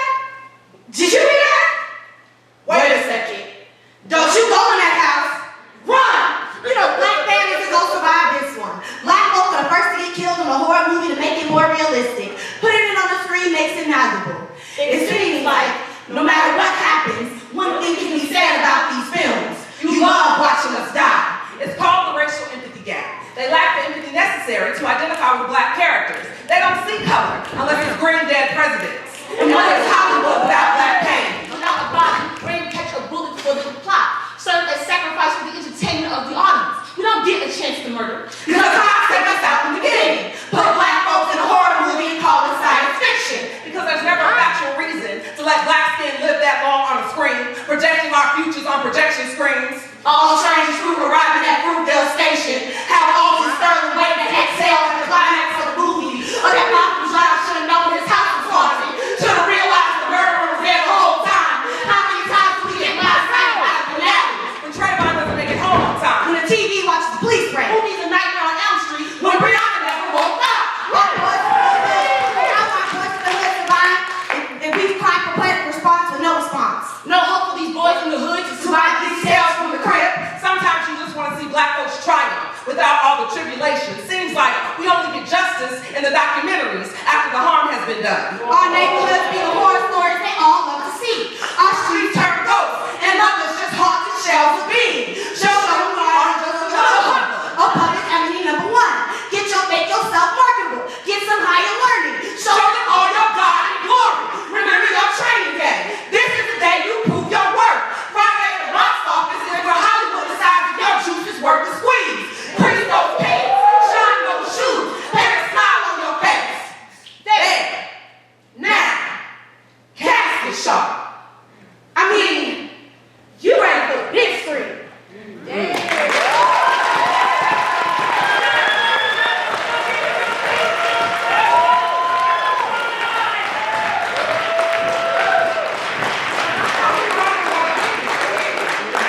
God, can I have the score for Team Ghost Phantom? 30. That was a 30. I knew the math, but I'm doing this thing where I double check it now. Okay, judges, on the count of 3. 1, 2, and 3. From low to high, we have a 9.0. We have a 9.4. We have a 9.5, we have a 9.6, and we have a 10.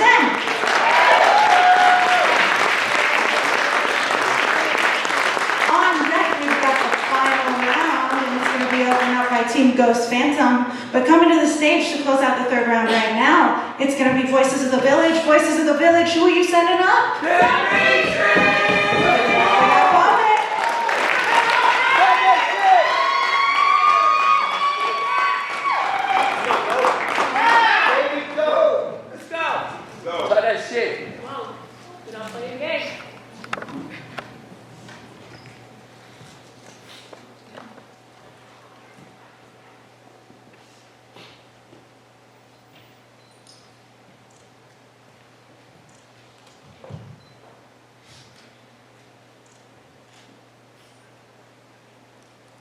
My favorite game in school was Duck, Duck, Goose. Fairly simple, but as a part of Gen Z, you know I just had to ruin it. But rather than explain every new rule, I figure it'd be easier if we just follow along. Are you ready? Duck, Duck, Goose. You're it. Duck, Duck, Goose. You're it.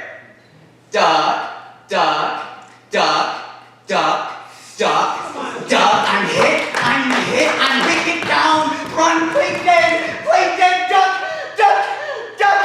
You don't get it. Nowadays, I'm having a real hard time telling the difference between school fields and cemeteries. Between hallways and shooting ranges, recess and target practice, a bunch of guppies being led to slaughter by NRA sharks and bottom feeders, but I guess that's why we call it a school. Come on. My little brother is a SEAL. 7th grade, learning to make military grade, pencil-lead ammunition, Lego grenades, bulletproof backpacks, chair barricades, unsure if the first cap and gown he'll see will be at graduation or a hospital bed, not sure if he'll make it to see past 21 because his babies aren't even old enough to drink yet. But they've been learning to take shots ever since the 1st grade, learning to tie tourniquets before their own shoelaces, fearing the day that they hear the faint hallway echoes of pop. Pop quiz question 1. If the police can fit this massacre into their very busy schedule, how much time will pass between the first shot and the last? A, 5 minutes, B, 7 minutes, C, 10 minutes, or D, 74 minutes. 74 minutes! To save a school full of children. 3 seconds to murder Tamir Rice. Why? Are we hiring police that can't tell the difference between a phone and a gun, baton and whip, obstruction of justice, and a parent just want to save their kid because you won't do your job? It is not just a few bad apples. This fruit hangs from branches, stems from trunks, always 6 feet deep. Injustice, all leading back to the same single executive seed. It is not enough to pick them off. We must chop this motherfucker down. Piece by piece, pop the trunk, lift the roots, burn them up if you want. You would read write a new police academy textbook that can answer questions like, if Johnny was picking apples during recess, how much time before he realizes that a bullet hit his chest? Shit! That the tree from which he picks fruit was planted in Uvalde, Texas. In a school field where children are playing. If you listen closely, you might be able to hear duck, duck, goose. Jordan.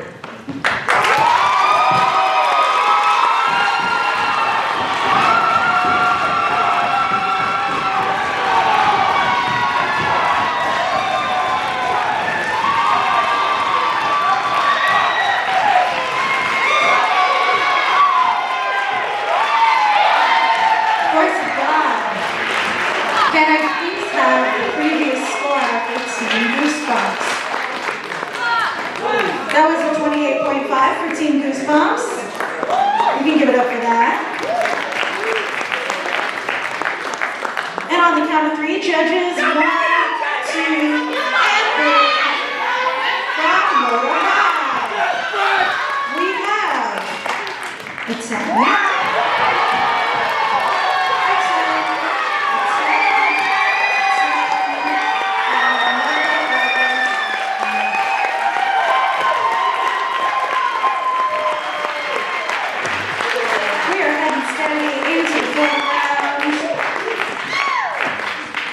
Our final round, ladies and gents and non-binary, wonderful, beautiful people. Oh no.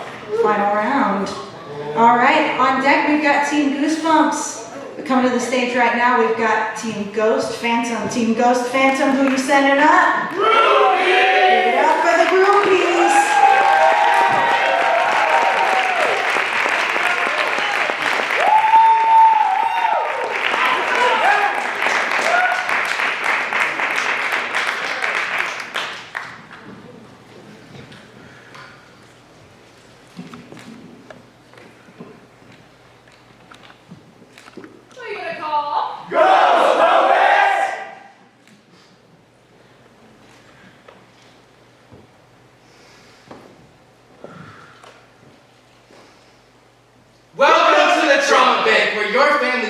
invest in your future. You pay the price of their past. So hold on to the good times. Because the memories never last. My family knocked them out of me. Shook me like loose change and robbed me of a childhood, left me with a drug dependency, rearranged the way I remember things. They called me a liability after gifting me suicidal tendencies. When I was 19, I would steal weed from my father. I consider it a trade for the PTSD he gave me earlier. For teaching me, he was an emergency that I should be prepared for, that no matter how prepared I was, he could still break the bank in me. My parents taught me how to grieve the living, how a family is only a family if you keep up the appearance, that it's never too late to cut your losses, that I was not the kid they gambled for. It is our trauma worth your investment. I'm suicidal, anxious, and oppressed, and it pays in dividends. PTSD and BPD, a propensity to share damage, buying petty drugs, the POP pills. I'm constantly accruing mental debt. But at least I can't feel it. And I juggle 6 medications. Maintaining a balance of wealth versus mental stability. My budget does not include dinner most days, but it does cover bupropion, Prozocin, desvenlafaxine, and I sneak in advice every so often. I learned to have a diverse portfolio, so I invest in self-love and self-harm, a tragic childhood and a tragic adulthood. I get worse with time to adjust for inflation. Is this the meaning of generational wealth? How I'm just like my father, how I raise my voice, how I scream in anger, how we don't know the difference between loving and hurting, how we've learned to survive on a minimum wage, how I'm just like my mother, I grow bitter with age, stockpiling medication. I am worse every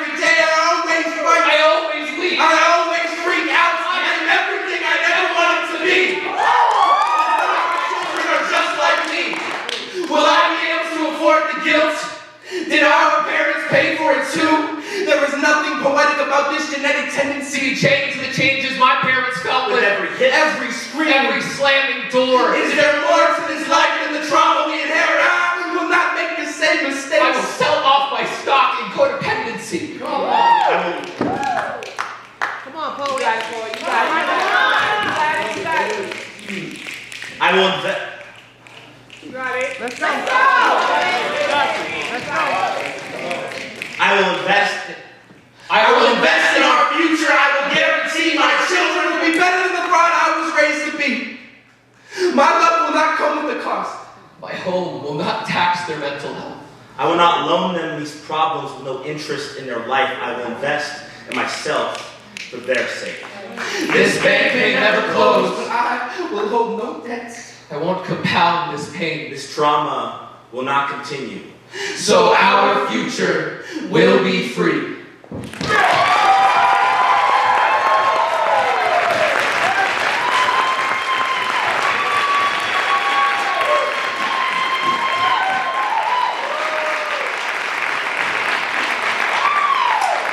of God, just to double check. Would you give me the score for Voices of the Village, please? 30. It was a 30.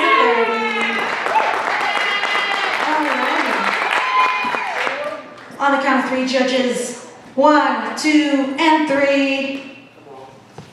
From low to high, we have a 9.1. We have a 9.4. We got another 9.4. We have a 9.8 and a 9.8.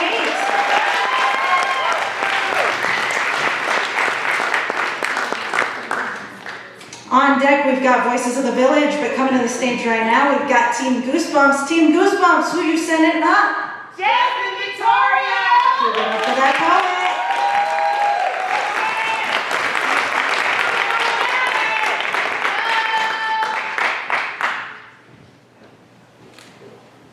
Let's go, poet.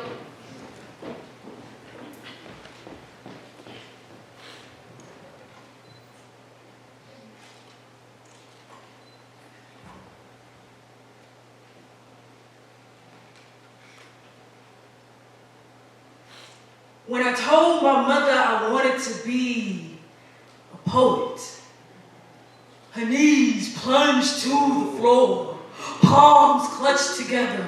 She looked up at me as if she was asking for forgiveness, begged God for the healing before the hurt, so that I wouldn't have to endure the pain while birthing my poetry. Like great poems are only born from tragedy, turning nightmares into sweet lullabies, suicide notes into scripture, to be a surgeon in reopening wounds just for the world to see the similarities in our hurts, our pain. I asked my mama why it was so easy to love abuse. She said that generational curses are passed through bruised hands, or tug and pull for dear life until it wraps itself around my neck to suffocate the poem out. But one of my superpowers is to resurrect in said poem, have poetry be my light, my savior, reveal the lesson in the loss, that I am a battle cry my enemy's thought was easily silenced, a porcelain warrior easily shattered. My mother has no clue of the hurt I had to endure just to grow into my calling. But Mama, don't you know God only calls on the broken? Come on. For the ones that crawled through the valley of death and screamed out his name just to weep and wallow in his silence.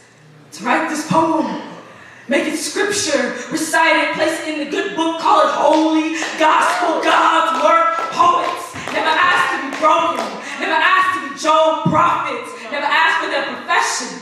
It is written in our silent plea for salvation, Psalms 119:30. The unfolding of your words gives light. It imparts understanding to the people, turning a poetry slam into a cathedral. God, with the art of my throat, my tongue is the flood, and I am the plague that took the first poem. We poets never asked to have our bones bent into the cross just to be sacrificed for our people. But it is my God It is His will. His will be done.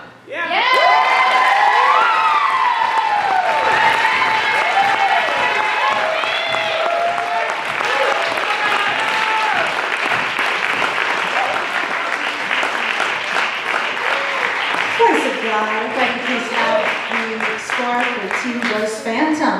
28.6. That was a 28.6. You don't find that. Judges, we're gonna do it Pitbull style. 3, 2, 1. Okay. Dale. Let's see. All right. From low to high, we have a 9.2. We have a 9.4. We have a 9.9. We have a 10. And we have a 10.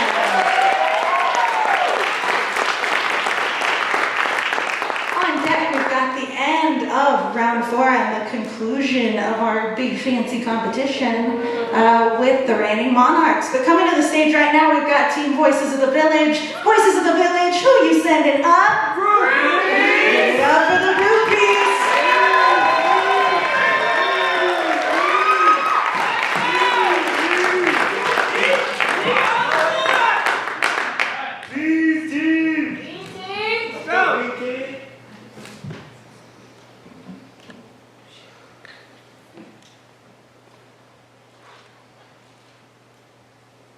This is a motherfucking problem. Actually, we're just here for a quick withdrawal. Illegal one. So check your tone before I deposit some metal in your chest. That was a good one. Yeah, that's what you did there, Jen. Deposit. Metal like coins. Thank you.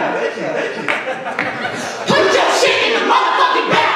And please, for the love of God, Sally, can you stop crying? Because quite frankly, We don't care. We'll be on our way if you just put your shit in the bag. okay, obviously, you didn't register what we just said. That's twice now we've had to ask. Spoiler alert, there will be a third.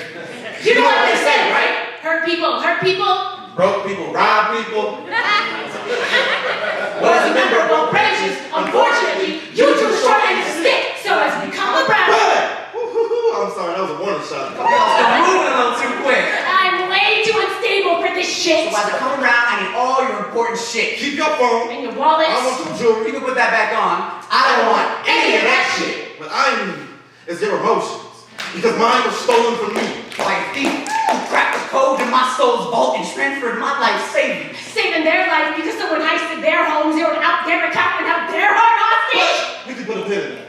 Because I'm afraid I'm no better for what I'm about to do. Give me your happiness! Because mine got smashed when our ex called and said, we should really just end this. we should just be friends. They'll never make amends. So we'll never be more than friends. Give me your faith! Because my prayers and protection turned you to please. When a hollow man released his hells on me, sending my nervous system in a constant state of fight or flee. Give me your tears! The last time I cried was at my father's funeral. Do you know what it feels like? To sit in a burning house and feel nothing. An exhaustion that can only be extinguished by an exhaust session in garage depression. Shadow glass, broken frames, all you see, window panes and phone rings. It's a call saying grandma's in the hospital. Again, do you want to come see? Ask her she's okay. They say she's okay. I say okay. Ask me about tomorrow. Or maybe later on this week. Only to wake up and see grandma got slapped on R.I.P. I guess the only thing I can see later this week is her body and we got smashed when I stopped giving a shit. Fear got smashed and I stopped giving a shit. Must not wrap up on love. Love got smashed. I went back trying to find love. Obviously, I'm right. she ain't got shit. I can't feel shit. So when I say I need your emotions, It means you're in. I'm holding your heart hostage in this bank. Fuck a chase. It's time I turn to a capital one. Don't cross me. Why? After you. I am it. Trust me, I promise I will drown you in a city bank. Spread the evidence well so far. There's no break. Sally, can you shut the fuck up? If I knew you were gonna make this much goddamn noise, I would have made sure you were DOA. Okay, that was a bit harsh. Don't care if I shut the fucks for the day. Bankrupt with apologies. B.O.A. You don't want anyone getting killed. But it seems the way that she's acting. Sally Knight! For the last fucking time. Put your emotions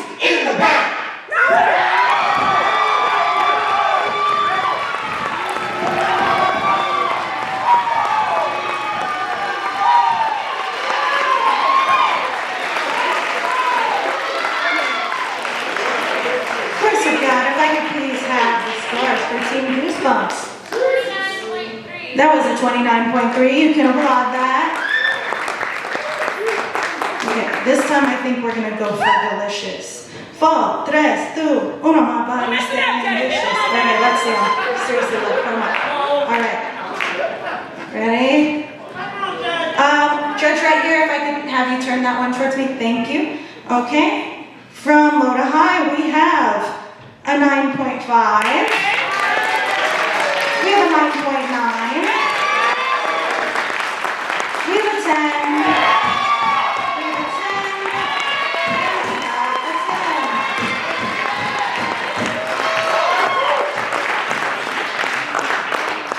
10. We have made it, friends and neighbors, to our final poem of the evening. All right, Reigning Monarchs, who you sending up? Monarch the poet! Give it up for that poet.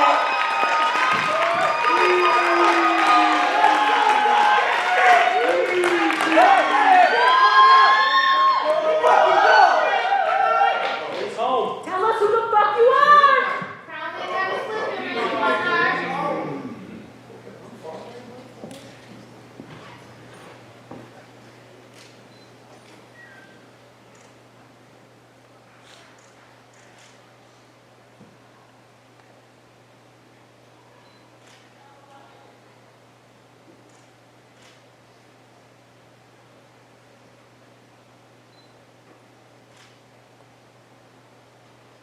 White woman approaches me and says, "Oh my God, your eyes are so pretty. What are you?" I respond, "I'm black." She says, "No, like, what are you mixed with?" I say, oh, my bad. I'm black. Like the average trans woman walking the streets just trying to exist in space with all race. I'm black, like the night sky in a man, the sky in the night, the man who raises his hands in the air, beggars like the man who did not care. I'm black, like a leather belt, brandished against the skin of a boy who just came out of his gates who was dead. Didn't expect it to be that bad, but I was homeless and alone, there's no going back. See, I'm black, and the only things I'm mixed with are gumbo and gusto. Cotton and cornbread, rhythm and preparation, so that means my clapbacks are on the 2s and 4s, and you have about 1 to 3 seconds to get it in your head. The only things I'm mixed with are 2 niggas in a bed. And somewhere in my bloodline, your ancestors read mine. So, are my eyes really pretty? Are your ancestors just happy to see that I still have a part of them in me? I'm black. Like the robe of a judge who just sentenced a 16-year-old to life in prison. Claims as a lesson so the boy never steals a pack of cigarettes again. I'm black, like the asphalt a young woman's face is pressed against as she's handcuffed. Her questions seen as persistence. Her presence seen as resistance. I'm black, like the tie of a father as he buries his children, unjustly taken from him, and he cries. His only joys in life were them, and the only thing that's mixed about me are my feelings, because why do I have to defend my blackness to someone who would still kill me for it anyway? My pride paints a target on my chest, and I'm only making it bigger right now. If I tell you the lightest part of me are my eyes, doesn't that mean that every other part of me is dark enough to match the trees you're trying to hang me from? Notice, I said lightest, not whitest, because these hazel eyes still have more melanin than in your skin, because I'm black.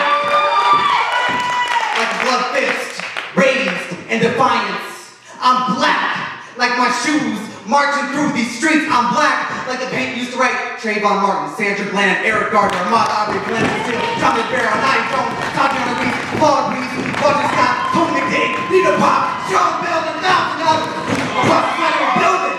So we never forget what we can lose or how far we've come.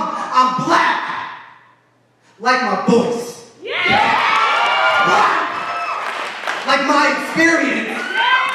I'm black, like me.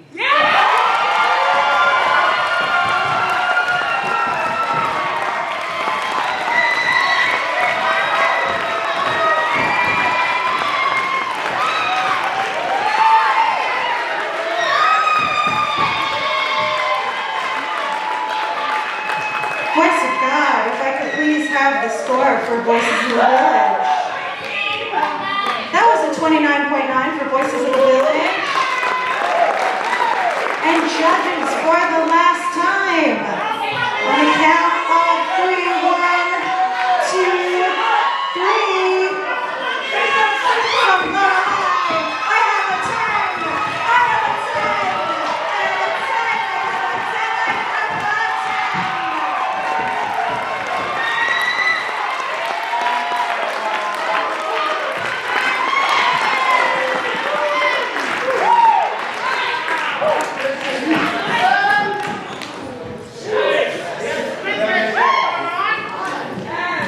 Well, seems like we've had our own ballet. Give us just 1 second while we do some math. Do you guys want to hear a joke? Okay. A cat walks into a library and he says, "Hello, I would like some tuna fish, please." And the librarian says, "This is a library." And the cat says, "Oh, I'm so sorry. I'd like some tuna fish, please."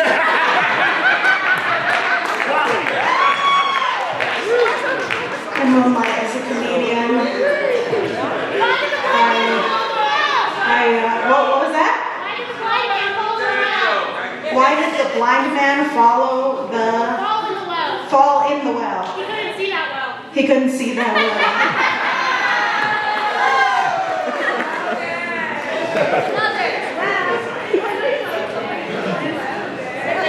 Alright.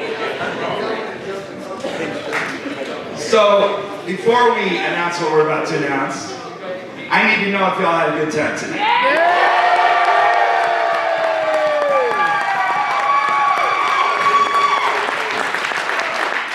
Y'all to know that every poet who touched any stage in the city this week, y'all knew the assignment and y'all did the damn thing. Thank you for that. Awesome. Also, please applaud all our volunteers.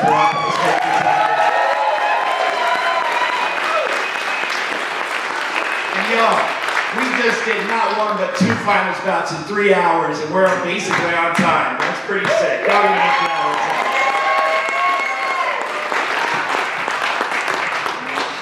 However, there's a bunch of money on the line, right? Yeah. And as sometimes happens in these festivals, we have a tie for first place.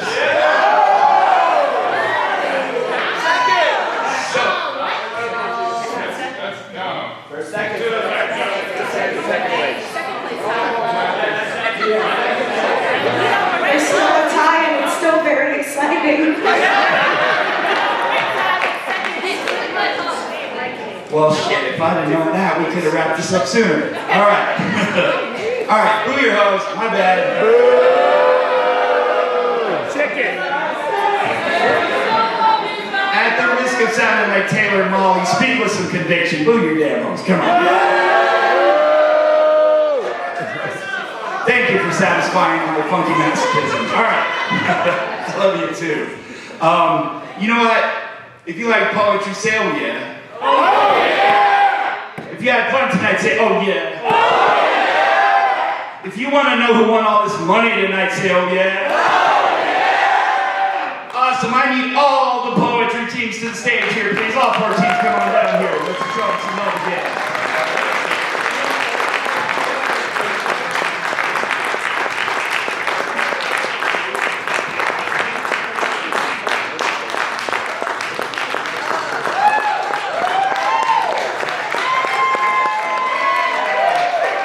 Some noise. You can do better than that.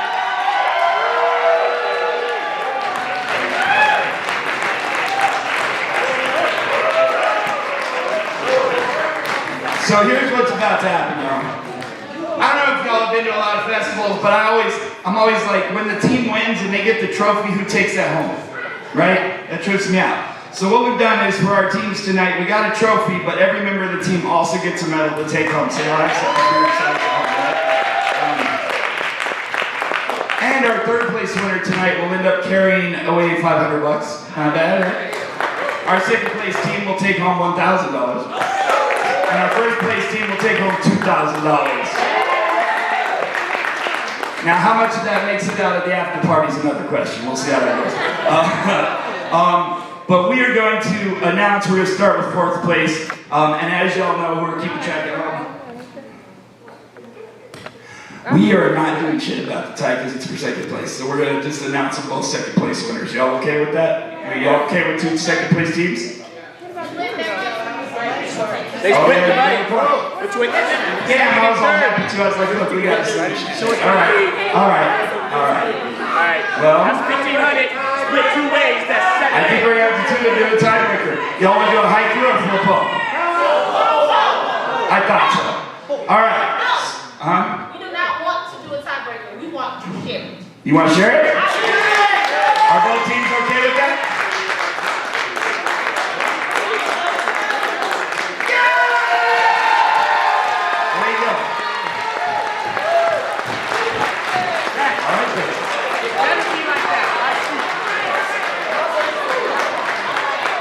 All right.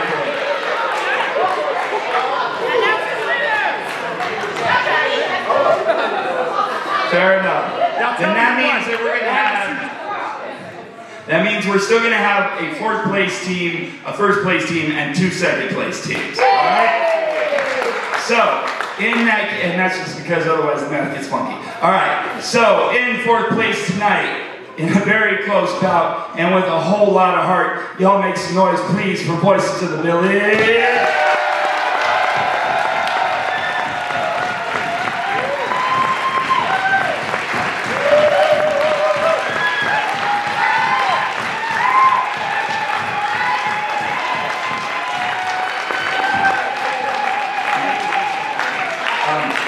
And in second place, in a split and a shared second place, we have Reigning Monarchs and Goosebumps.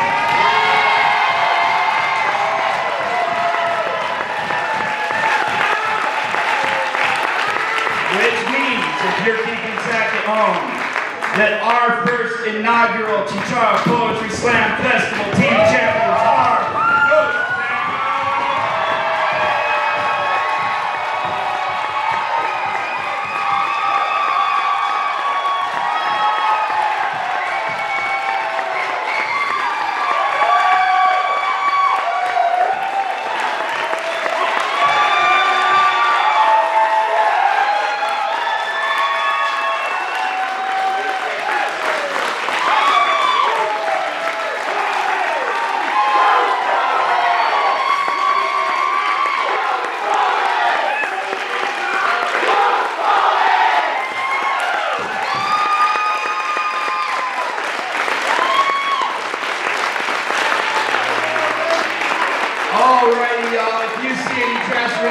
pick it up on the way out. Respect your venue.